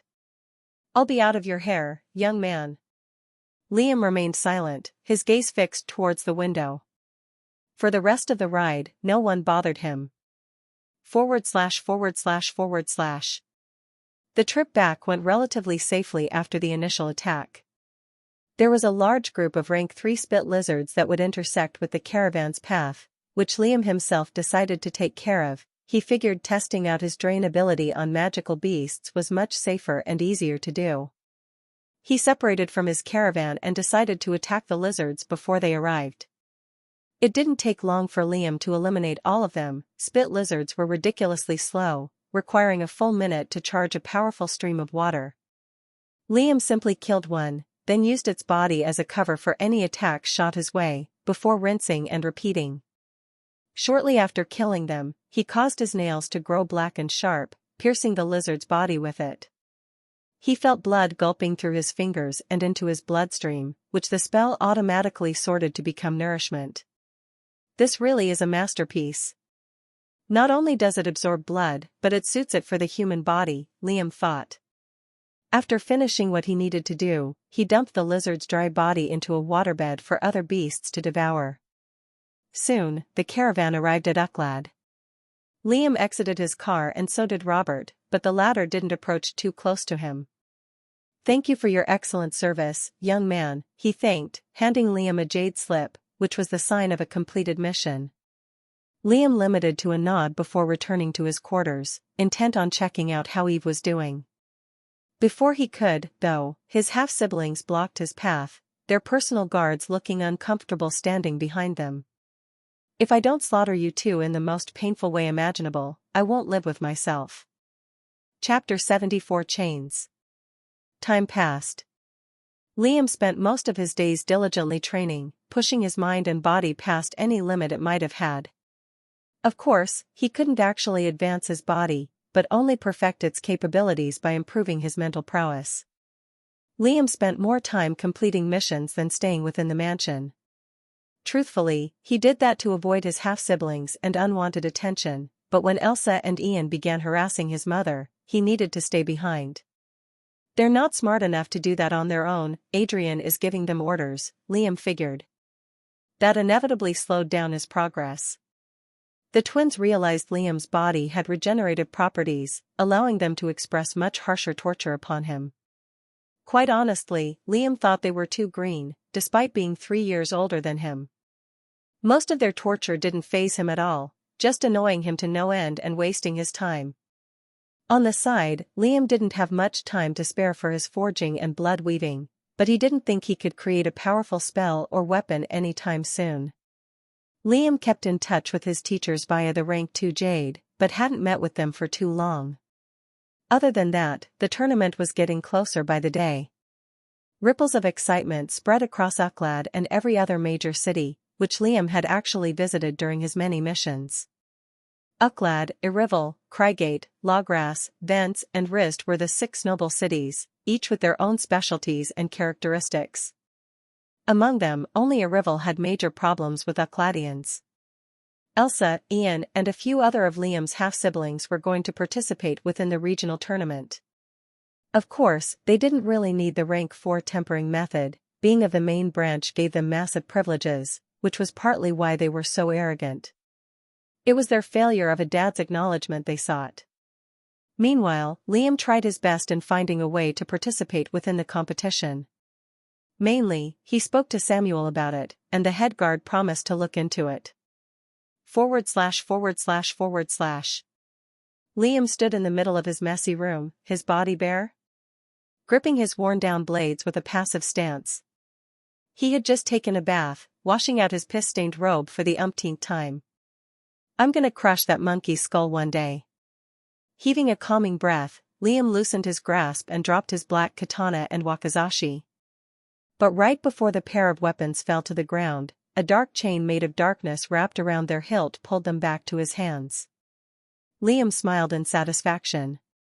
Dark chains, swallowed 4 months' worth of merits, but it's worth it. What Liam was referring to was a rank 2 spell that allowed the user to produce a darkness-made link from their palms, allowing for painful ensnarement, or convenient utility. How long the user wanted them depended on how much aura the spell consumed, which was quite a bit for Liam at the moment.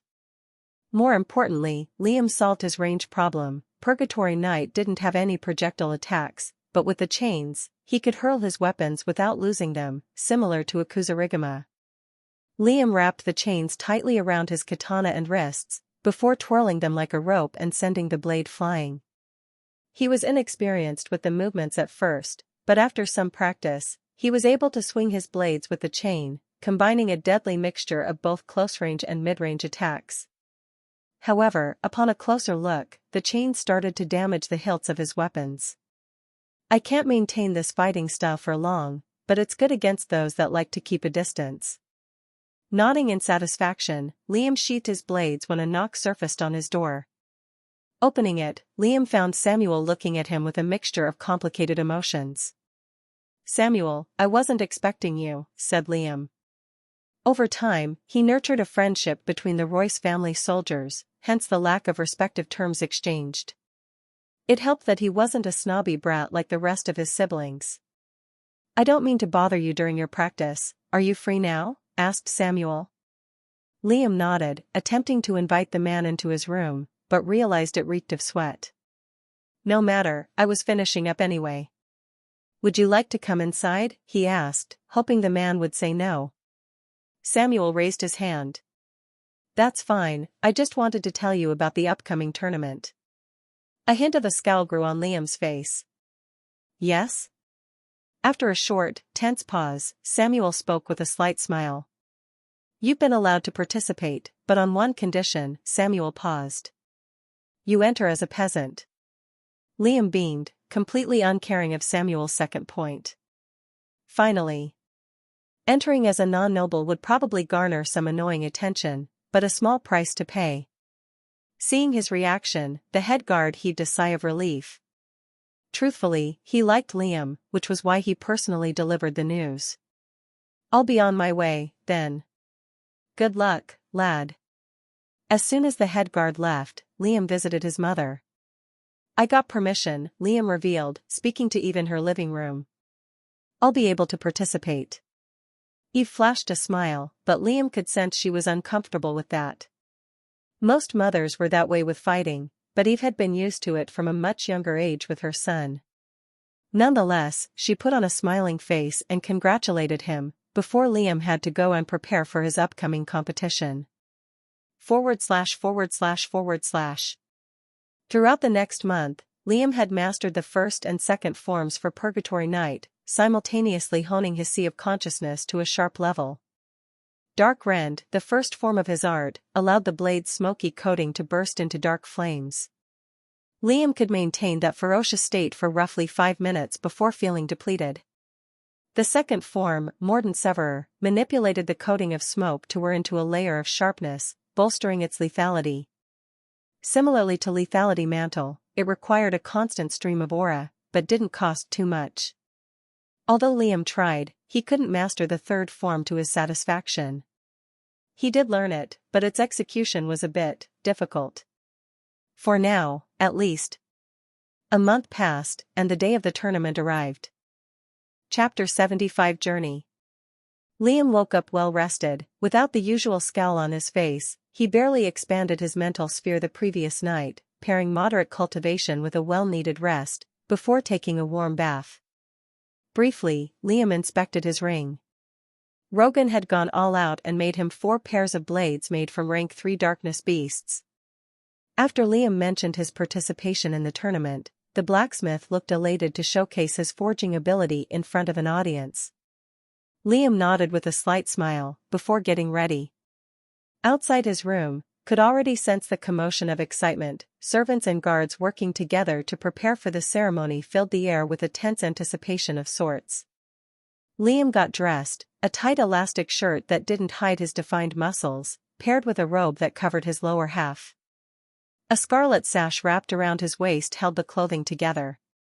His hair was cut shortly, styled to an undercut parted down the middle. He tucked his scabbards under the ribbon, before leaving his dwelling and heading towards the mansion courtyards, where a large group of expensive carriages were parked. Low-level guards, butlers, and maids looked hectic as they made preparations for the 2-day journey towards the regional stadium. At the head of the caravan, the highest-ranking members of the Royce family comfortably resided, along with the strongest guards that accompanied them, followed by those below them and vice versa. Apparently, Adrian hadn't spoken to Eve since her arrival at the mansion, which allowed her to travel with the servants' group. Liam honestly didn't want her to come and see the fights, but she insisted on coming herself. Meanwhile, Samuel saw Liam approaching and waved at him. "I'll be traveling with the guards, I'm guessing?" asked Liam, nearing the head guard and remarking the wry look on his face. "Thought so," Liam guessed, but promptly said, "I'll be on my way, then." Liam found the furthest group at the back and joined them. The soldiers were more than a little shocked to find him there, but were happy they had his company. "Lad, we heard you were participating," a burly, tall, bald guard said with a smile. "We'll be rooting for ya, just so you know. Do your best not to get embarrassed, haha." Liam chuckled alongside the men, but with an icy tone and a side eye, he added, "Whatever bets you all are making, I'd better be getting a cut." Those words caused the guards to tense momentarily, but laugh a moment later. Soon, the preparations were clear and done. Samuel signaled the carriages to start moving, and the lightning-fast wind stallions began trotting. Forward slash forward slash forward slash. Each of the 6 cities were in a raging uproar. Nearly all nobles, small size to large, paid to see the regional tournament. Even those from other regions traveled to witness the event. There were hardly enough seats for everyone, though. The details of the tournament were simple. Roughly 24 participants would compete, each representing a ruling family, with the exception of Liam, of course. Since the geography of the 6 cities formed a ring of sorts, the stadium was erected upon an empty grassland. It resembled a Roman-styled Colosseum. After a whole 2 days, the Royce family arrived at the arena's location. Normally trips of that distance took an entire month, but the magical beasts hastened them greatly. Soon enough, the stadium grew visible, and Liam underestimated how big the Colosseum was. Towering at 8 stories high and made with ancient limestone, the arena had an open top. All this wealth for a tournament that won't last longer than a week. Where do these nobles get off? Liam thought with a shake of his head. Large entrances were erected at the foot of the establishment, receiving noble guests and contenders separately.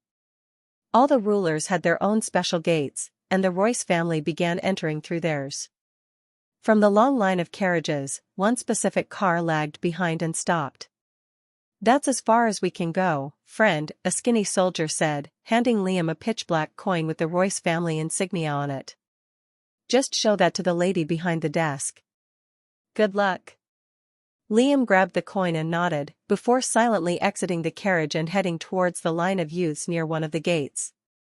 As soon as he did, the men gave each other a knowing look, before starting a betting war. Meanwhile, Liam silently assessed the competition, slightly older male and female nobles bearing different hairstyles and clothing. They all have rank 3 bodies, pretty much. They've awakened their cores, too, Liam assessed. That kind of progress wasn't strange, considering the access the rich had to pills and elixirs. None of them have as strong a mind as mine. Not to mention I have the king's eye. It's winnable. Now and again, some of the competitors would shoot Liam a strange, condescending look, to which he replied with indifference. The line dwindled until it became Liam's turn. He handed the black coin to the deadpanned woman behind the counter. "Name and age?" she asked, fidgeting with the coin in her hand. "William."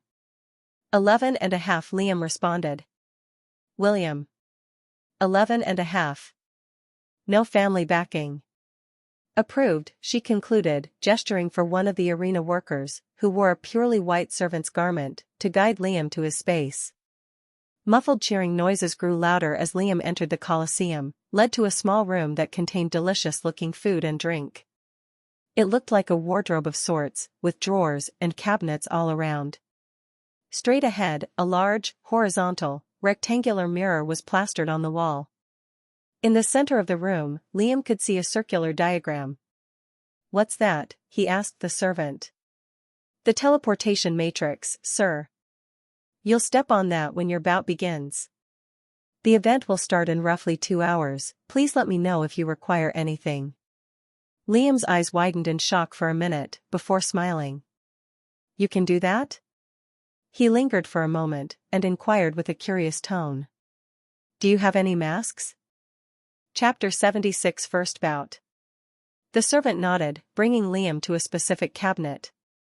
"You will be the 8th bout, sir," the man said before leaving with Liam's permission.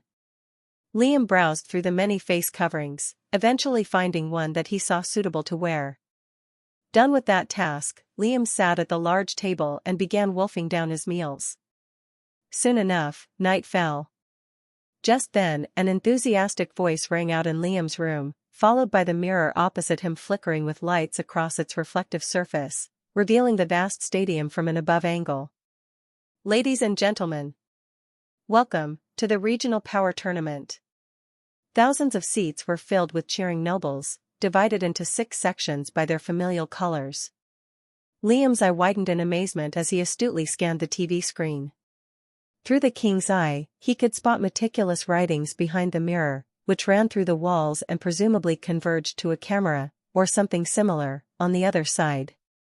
"I can use the king's eye through the mirror too," Liam thought, capable of seeing countless auras and mental energies among the crowd. "It's probably using the inscriptions to redirect what the mirrors reflect." An announcer stood on a floating platform way above the stadium, 2 women standing behind him. The middle-aged man wore a pearl-colored suit, a monocle on his right eye. White, slicked-back hair gave him a posh appearance, not to mention the gray and white goatee on his chin. Liam didn't see a microphone in his hands, which meant the man used some sort of spell or technique to amplify his voice. Dozens of dazzling, blinding lights of interchanging colors flashed across the stadium stalls and arena, illuminating the night sky above. At the same time, around the perimeter of the large arena, a group of musicians started banging on massive war drums, following a catchy and rhythmic beat. The music, crowds cheering, the announcers' shouts created an exciting cacophony, which all sounded muffled from where Liam sat. Eventually, all the lights turned white, converging on the announcer's sparkling suit. "I'll be your favorite host, White," he smiled warmly, displaying his glimmering white teeth. "Please give a roaring welcome to the ruling families." Cheers grew louder, mixed with whistles and other unintelligible sounds. Stationed above the crowds were special structures designed specifically for the rulers, a note of their superiority. No one could see through the one-way mirrors. Something to note was the lack of clan patriarchs around the stadium. After all, politics were a mortal construct. Zenith-ranked cultivators focused more on themselves than anyone around them, even if they were important figures with powerful authority. Liam hadn't seen Patriarch Edwin since the first meeting, and was told for a Zenith to make time for a mortal was quite remarkable, a clear indication of how rare a darkness element was. "Without further delay, let us begin," White spread his arms and shouted. "Starting with the rules. All fighters have been verified for their ages and strengths. Everyone is roughly at the same level, but with minor differences. Techniques, spells and forged/inscribed weapons of any kind are allowed, it's up to you to win. Pills and elixirs are strictly banned. Failure to comply with this rule results in an instant disqualification. To win, your opponent must be incapacitated or forfeit of their own will. If you need me to spell it for you, wounds are absolutely allowed. Fear not. The famous Yin and Yang sisters are on standby. Any injuries or wounds you accumulated will be healed by the end of your bout. Break a leg, they'll fix it for you. The spotlight fell on the two women behind white. Their beautiful appearance was in stark contrast to one another. Despite looking like twins, the color of their hair, eyelashes, eyes, and robe was milky white for one, and silky black for the other. They nodded with a synchronized, dazzling smile. With the spotlight returning back to white, the man grinned ear to ear before shouting, "On to the first bout." The crowd burst with another frenzy of cheers, as the bright lights split to two, centering around a small circular formation on the opposite ends of the arena floor. Please welcome, from the great city of Crygate, the Rain Fairy, Jane Felross. Bright light gradually took the form of a human figure in one of those formations. The light dissipated, revealing a tall, young lady wearing an inscribed crimson robe. Shimmering blonde hair fell to her shoulders, and her crystal blue eyes were sharp. She didn't wield any weapon, but looked relaxed and confident. And from the opposite side, hailing from Erival, please cheer for the Phoenix, Jacob Ovler. The formation on the opposite side glowed with a white light. A short but lean young man appeared, donning a tight yellow robe. His face was squared, eyes brown and condescending. Disturbingly, the young man's face looked euphoric from the attention he was receiving. Jacob held an inscribed spear, covered with intricate drawings and designs of a phoenix. Meanwhile, Liam hummed in understanding. "Ovler, that's Revel's family." Liam remembered the inscription master's first request. "Kill any of my family members you can." Obviously, he would never actually attempt something like that. At least, without any sort of planning or reason. Nonetheless, he shifted his focus towards the TV. An array caused the vast arena floor to glow brightly, before an invisible wall of force grew around it, protecting the stadium stalls from any dangerous attack. The wall was only visible to Liam's eye, though, judging by the confused looks from some of the crowd members. White's thunderous voice rang in everyone's ears. "Begin." Jacob moved first, cocking his feet and shooting towards Jane like a bullet, stretching his spear forward. Simultaneously, an azure whip made of tight, condensed water materialized in Jane's hands, which she held passively for Jacob's arrival. Jacob saw the spell, but simply scoffed, refusing to shift his trajectory. His body pulsed, while his muscles grew thick with bulging veins, growing aggressively stronger. At the same time, the noble's inscribed spear burst with violent red flames. Chapter 77 Mask. Jane smirked. She waved her hand, a wall of condensed water gushed forth as a shield. Jacob's attack pierced through the wall as though it was paper, but just then, Jane pivoted her foot and dodged. As soon as Jacob flew past, a crackling water whip lashed across his jaw, cracking more than a few teeth and causing his eardrums to pop.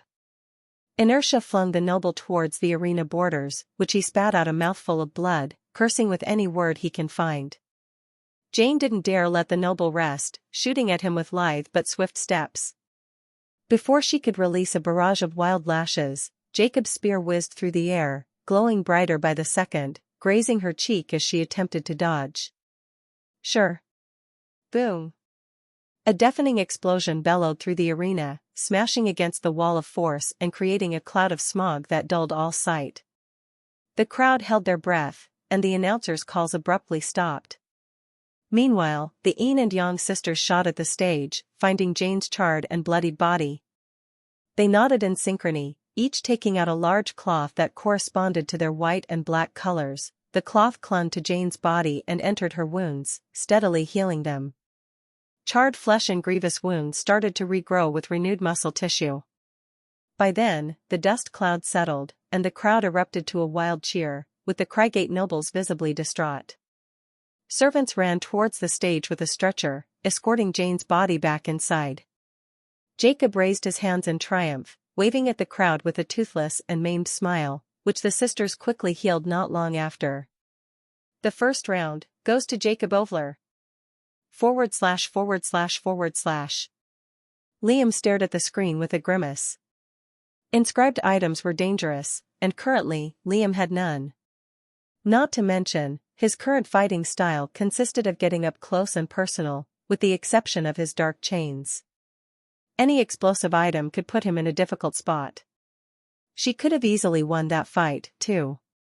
All she had to do was keep her distance and use her spells, Liam thought, noticing multiple flaws in how the two nobles fought. Although he was still young, he'd accumulated an amazing understanding of battle and martial arts. Realizing something, Liam's grimace grew deeper.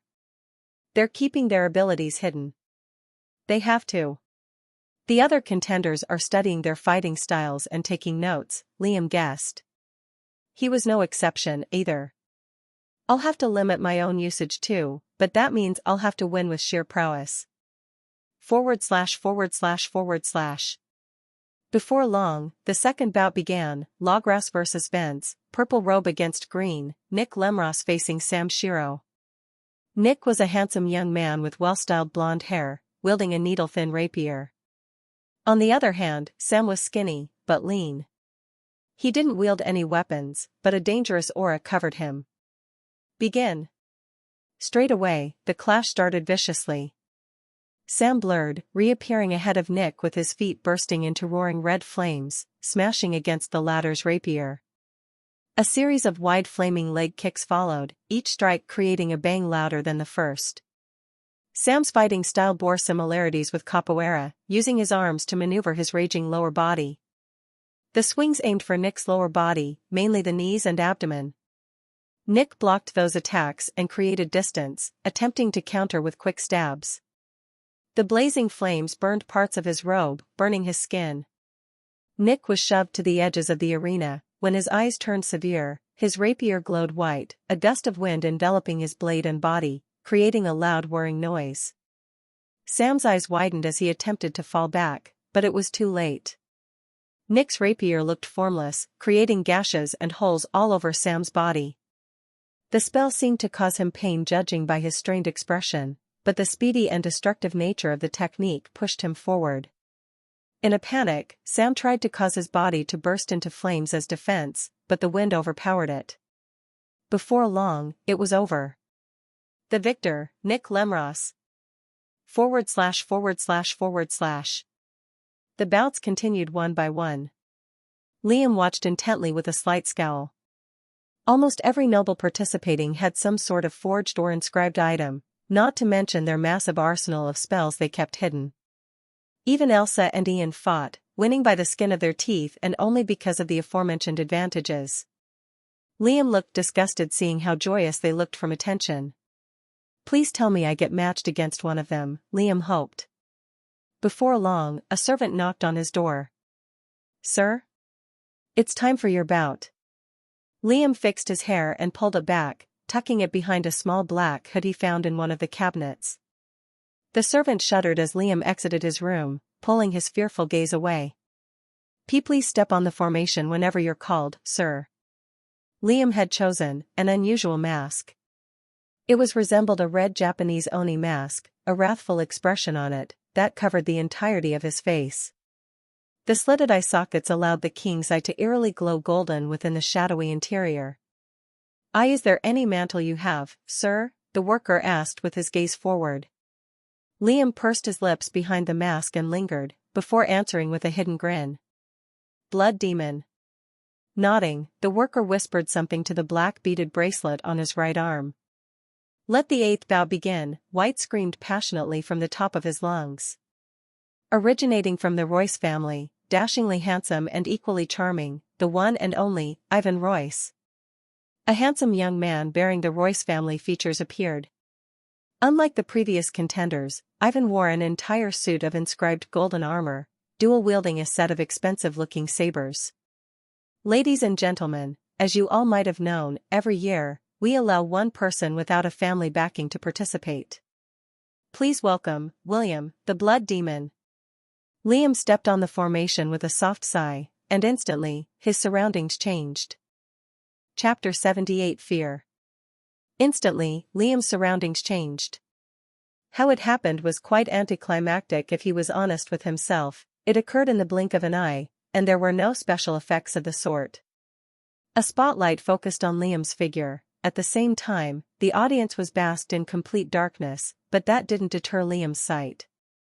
Thousands and thousands of eyes scanned him thoroughly. Specifically, Liam could feel a plethora of venomous gazes coming from the Royce family booth, and for some reason, even Arrival's.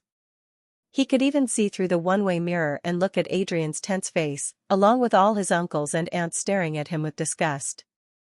There was one more gaze that Liam felt, but he didn't need to look at who it belonged to. Eve was probably watching with worried eyes, scared dreadful for him.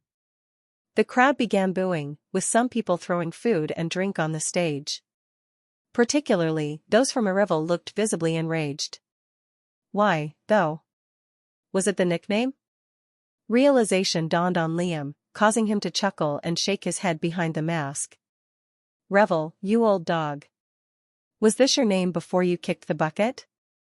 Oi, Ivan shouted, bringing Liam out of his entranced musings. You dare ignore me, bastard? Liam didn't respond, unsheathing his blades and holding them passively. Ivan growled in anger. Before long, the inscriptions on the arena floor started to glow, erecting a protective wall of force. And, begin. Ivan scoffed, shooting at Liam with his body low to the ground and sabers clenched tightly. Through the king's eye, Liam saw how his aura grew much more powerful. A stream of wind gathered beneath his heel, doubling his speed and pushing him forward with each swift step. Liam tuned out the obnoxious crowd and the announcer's annoying voice from his ears. Ivan was Richard Royce's youngest son, although older than him and his half-siblings. He was considered a prodigy of sorts, since his father had trained him from a young age. His features reminded Liam of Adrian. A dark expression formed under the Oni mask. Liam didn't move as Ivan grew closer, standing still with his blades lowered like a statue. Ivan was only an arm's length away from him when the grip on his katana and wakizashi tightened. Cartilage brace, corroding touch, and lethality mantle were activated at the same time. Clang! A loud metal bang echoed the air and rang, followed by gasps of shock sounding throughout the stadium. The audience watched incredulously as Liam's blade swung vertically against Ivan's sabers and metal chest, piercing through it in one swift slash and splitting it down the waist. The nobles' inscribed sabers and armor had shattered at the same time. Shards of metal paired with streaks of blood hung in the air as he scraped across the ground. He laid unconscious, with his face kissing the floor, his bum sticking out like a camel's hump. A deafening silence ensued. Even White had nothing to say, and he spoke with every breath inhaled. A devilish grin grew behind the mask as Liam's eye scoured the audience, his gaze falling on the Royce's accommodation. Lisa Royce, Richard Royce, and Adrian Royce, the three highest-ranked members of the family, all stared at Liam, stupefied. Liam put his index finger on the mask's lip in a shushing motion, causing them to seethe. Ian and Elsa were watching the fight from their own rooms. They had looked up to Ivan like their own older brother, yet he was defeated with a single move. A tiny spark of fear in their hearts gradually grew, steadily consuming them from within. Meanwhile, the Yin and Yang sisters descended from the floating platform and inspected Ivan's state, covering him in a small black and white handkerchief cloth that healed his chest gash. Their eyes fell on Liam to assess him for wounds, but the latter had already started to head off stage. A delayed booing followed, with hysteric and demeaning chants. Cheating pig. He's using pills. The nerve of this peasant. Someone unmask him so we can see how ugly he is. Yet to Liam, their utterings were meaningless. White jolted from his stupor and shook his head. The win goes to William, the blood demon.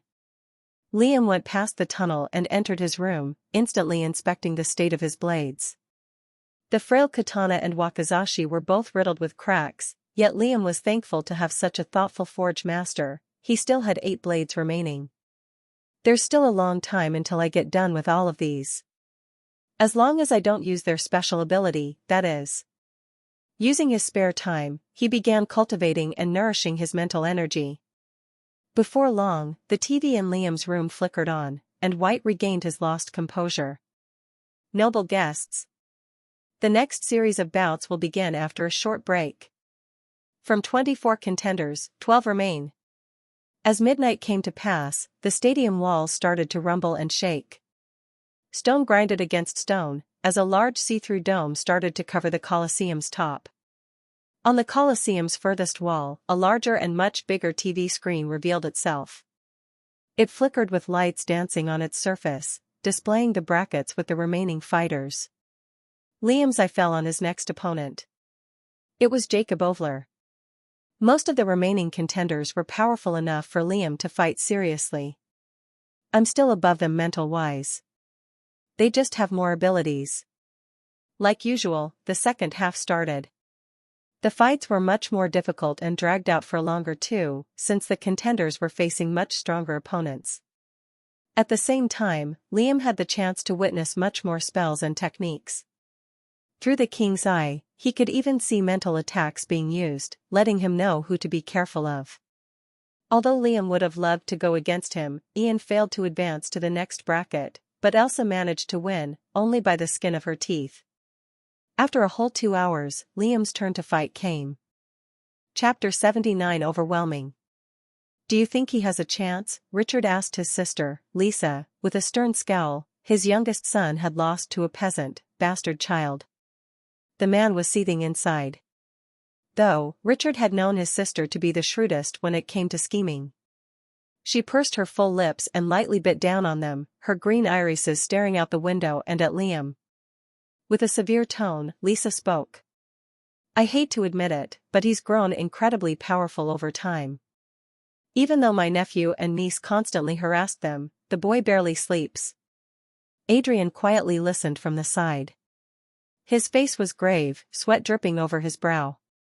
We'll see, Lisa said after a tense pause, before her face grew cold. If it comes to it, we can do something. /////.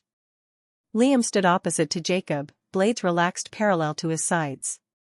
Meanwhile, Jacob's stance was tense, the shaft of his spear slick with sweat. There wasn't the usual arrogance on the noble's face like before, but one of valiant resolve. To the untrained eye, it might have seemed like Liam wasn't going to take the battle seriously. Jacob felt the opposite, his stiff gulp drowned by the cacophony of cheers, boos and war drums. Blood Demon's aura was overwhelming. Jacob could feel his unwavering gaze scanning his body. What kind of monster is this guy? I only get scared like that with Master Henry, Jacob grimaced, thinking of the senior cultivator that taught him how to fight. No. Don't falter. Remember your training. Don't stain your name more than it already has. It didn't help that the mask Blood Demon chose to wear was downright frightening. Jacob heaved a calming breath, assuming a passive stance with his spear pointed towards the masked Oni. Inscriptions lit the ground. Begin. Like a heron finding prey, Liam began with lithe steps growing in speed, turning into a blur and smashing both blades against Jacob's spear. Clang. He's strong, Jacob thought as more blade attacks arrived from rare angles, which he used his inscribed spear to block. Each swing held a distinct weight, pushing him back as he blocked with his spear. Having a rank 3 body wasn't the only factor in deciding a person's strength. After all, it was only a tool. Its effectiveness was only determined with how it was utilized. Cuts appeared on Jacob's robe and arms, which slowly festered with hidden darkness and consumed his flesh from within. Still, he was too focused and tense to pay those wounds any heed. Liam made sure not to make his darkness too visible. It helped that his blades were black, but there was no way for him to keep his element hidden for the entirety of the tournament. Jacob began using his martial art forms. The inscribed spear burst into thick flames, creating arcs of orange that collided and managed to push back Liam's attacks. Roles had reversed, with Liam now focused on defense. Yet, as Jacob continued to lung, swing, and stab, he only grew more worried. Liam hadn't used his martial art forms the entire fight, and only defended using his sheer physicality, evading the harder strikes, and absorbing the smaller attacks. The flames didn't faze him, after all, he had boiled his insides to get to the second rank and get the heat resistance that came with it. At the same time, Liam's footsteps didn't make a single noise. He denied any supporting auditory cues for Jacob to predict his movements. Jacob paused his offense and jumped backwards to create distance, but Liam followed and contested any opportunity for reprieve. "I have to use it now," Jacob grimaced in pain, thick flames gushing forth and engulfing his body. Liam witnessed his fiery aura growing in intensity. He attempted to sneak in a killing blow, but was instantly pushed back by a burst of fire. A pair of fire-made wings unfurled behind Jacob's back, his body covered in a suit of flaming armor, leaving only his face uncovered. Moreover, his spear had turned into a blazing trident, resembling a phoenix's claw. Jacob's feet were no longer touching the ground. Liam's eye narrowed with a frown. The wings on Jacob's back suddenly fluttered, sending him shooting towards Liam while leaving behind a trail of hot flames. Jacob's speed was almost double that of Ivan's. Liam witnessed the trident aiming straight for his stomach. The claw had slit Liam's side as he dodged, cutting through his clothing and pale skin, charring it not a moment after. Jacob hadn't relented, instantly turning around and starting a barrage of flaming, piercing attacks. Survive. He can't hold that form for long, Liam's mind raced as he continued to evade and dodge, suffering wounds and burns. Liam's clothes were tattered like a war flag, but the mask and hood hung on. In the span of 10 breaths, the flames on Jacob's body started to flicker weakly, his speed and strength regressing. The wings of fire no longer held him up, lowering him. At the same time, he looked utterly exhausted. From then on, it was brutally one-sided. Jacob wheezed heavily with each movement, his bruised eyes drooping from enervation. He couldn't block the lethal slashes that shredded his muscles from within. It was when his spear shattered entirely that the fight was finally stopped. Blood Demon wins again. After a tense pause, the crowd roared. Although some booed, particularly Arivel, nobles loved entertainment, and the Blood Demon was much more than they expected. Meanwhile, Liam scowled behind his mask. "I can feel Eve's gaze on me. Is this why they allowed her to come?" He clicked his tongue in annoyance. It wouldn't bother him as much as it would his mother, but it was still an obnoxious move. The sisters descended and wrapped Jacob's wounds with a cloth corresponding to their color, before shifting their unified gaze to Liam. With a series of smooth and rehearsed movements, they did the same process on his body. The black and white cloth squirmed inside Liam's wounds and melted, which grew back the lost muscle tissue. "You're not gonna take off the mask?" the sisters asked in unison. Liam shook his head in silence, sheathing his blades. Everyone stared at his lonesome figure with odd gazes as he made his way off the stage. Chapter 80 Humiliation. Liam once again entered his temporary room and renewed his clothes, before healing his wounds and replenishing his aura reserves. The Oni mask he wore was now completely charred, turning black and even more intimidating, but thankfully, the wooden material held on. Before long, the giant TV turned on, displaying the remaining brackets with the contenders hidden by a question mark. From 12 players, only 6 remained. Liam would need to fight twice more to seize victory, but he couldn't hide his true prowess for much longer. Among the participants he saw fight, there were a few that could really force him to go all out, mainly the Ogre, the Ace, and Bullet. The rapidly changing brackets started to interchange with a sharp sound effect, gradually settling in one place. After a dramatic, tense pause, the question marks were unveiled, revealing who would fight each other in the semifinals. Liam grinned ear to ear. William, Blood Demon, versus Elsa Royce, Golden Empress. /////.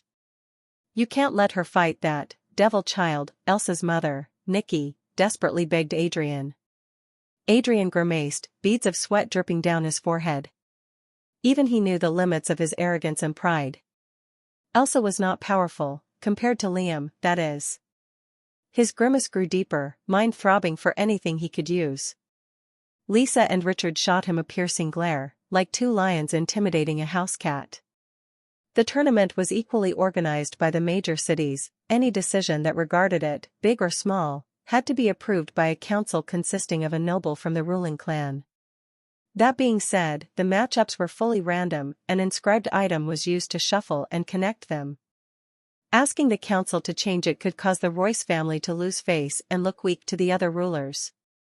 Letting him participate was a mistake, said Richard, rubbing his stern face. It's all your fault. Lisa narrowed her eyes at Adrian, causing him to shrivel and sweat coldly. Unlike him, Lisa had a rank 4 body and a powerful mental sphere. If you cleaned up the mess you made, we wouldn't have to suffer this much humiliation. We can't even kill the damn kid since he's caught our father's eye. An anxious silence followed, the atmosphere so tense, one could cut it with a knife. Perhaps, there's a way to salvage this, Lisa uttered under her breath, a dangerous gleam in her cold eyes. Those present shuddered. Let's wait and see. / Liam stilled any sadistic emotion from appearing on his face, even though his expression was obscured by the mask. Elsa stood opposite to him, pale and sweaty. Although her robe covered her entirely, she felt naked under Liam's sinister gaze. Damn it, stop shaking. He's just a bastard. A peasant. You're better than him in every way, she thought, biting her lip in frustration.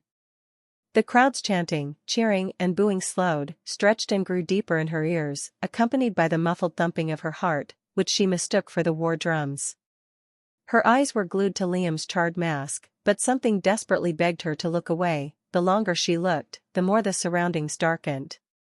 Somehow, in her trance, Elsa hadn't realized that White had already started the match, and that there was no cheering noise. Just darkness. She watched with tense eyes as Liam took slow steps towards her, his blades casually lowered to his sides, his eye locked with her own. Under her unbelieving gaze, the charred Oni mask contorted unnaturally, as though it came to life. It continued to struggle, eventually taking on a new expression, a devilish, sadistic one. The mask's lips started to curve upwards to form an end-to-end grin, sending a bone-chilling shiver down her spine. Elsa's heart sounded like a woodpecker's rapid tapping against a tree. Her consciousness was on the brink of collapse, like a demolished temple awaiting a gentle wind to tip over. Elsa always knew it was strange her half-blooded brother had a golden iris, which ominously turned radiant at times she tortured him. Between the murky dark colors encompassing Elsa's sight, Liam's eye shone brighter, and brighter, and brighter, before turning crimson. With the Oni's grin growing wider, a guttural and demonic voice growled. Where's your father? Elsa's mind snapped. A foul, warm liquid gathered under her feet, tears forming in her winced eyes as her face repeated a glitched, terrified. Liam was taken aback. He hadn't even raised his blades, yet the noble had already soiled herself from fear. The Yin and Yang sisters looked shocked as they assessed Elsa's body. There were no damages to her mental sphere, nor body. Did you use any mental attacks? They asked Liam with a synchronized frown, to which he responded with the shake of his head. All the while, the crowd was dead silent. Not a single peep as Elsa was carried out in a stretcher, bowels emptying. Ian watched in shock from the contenders' room, alongside everyone else who lost their bouts, thankful they didn't suffer humiliation like that. White scratched the side of his head. In fairness, he'd never been in a situation so daunting. How can he make a joke to lighten the tension? He wasn't touching it with a 10-foot pole. The finals, folks, were the words he finally said, his voice devoid of enthusiasm. Stay tuned for the finals, starting in 5 hours. / So much for face. We'll be a laughingstock for the next decade, Lisa hissed, her otherwise beautiful face tainted by a venomous scowl. Adrian looked aghast. His daughter pissed herself in front of hundreds of thousands. His mind drifted to disowning her, but she was directly from his blood. Richard looked at Liam exiting the stage and narrowed his eyes. We need to do something. Fast. The surrounding servants and maids started to cower from the pressure released by the three. Lisa slowly regained her composure, heaving a long sigh to calm herself. Her eyes grew cold. The boy's mother, she uttered under her breath. Where is she?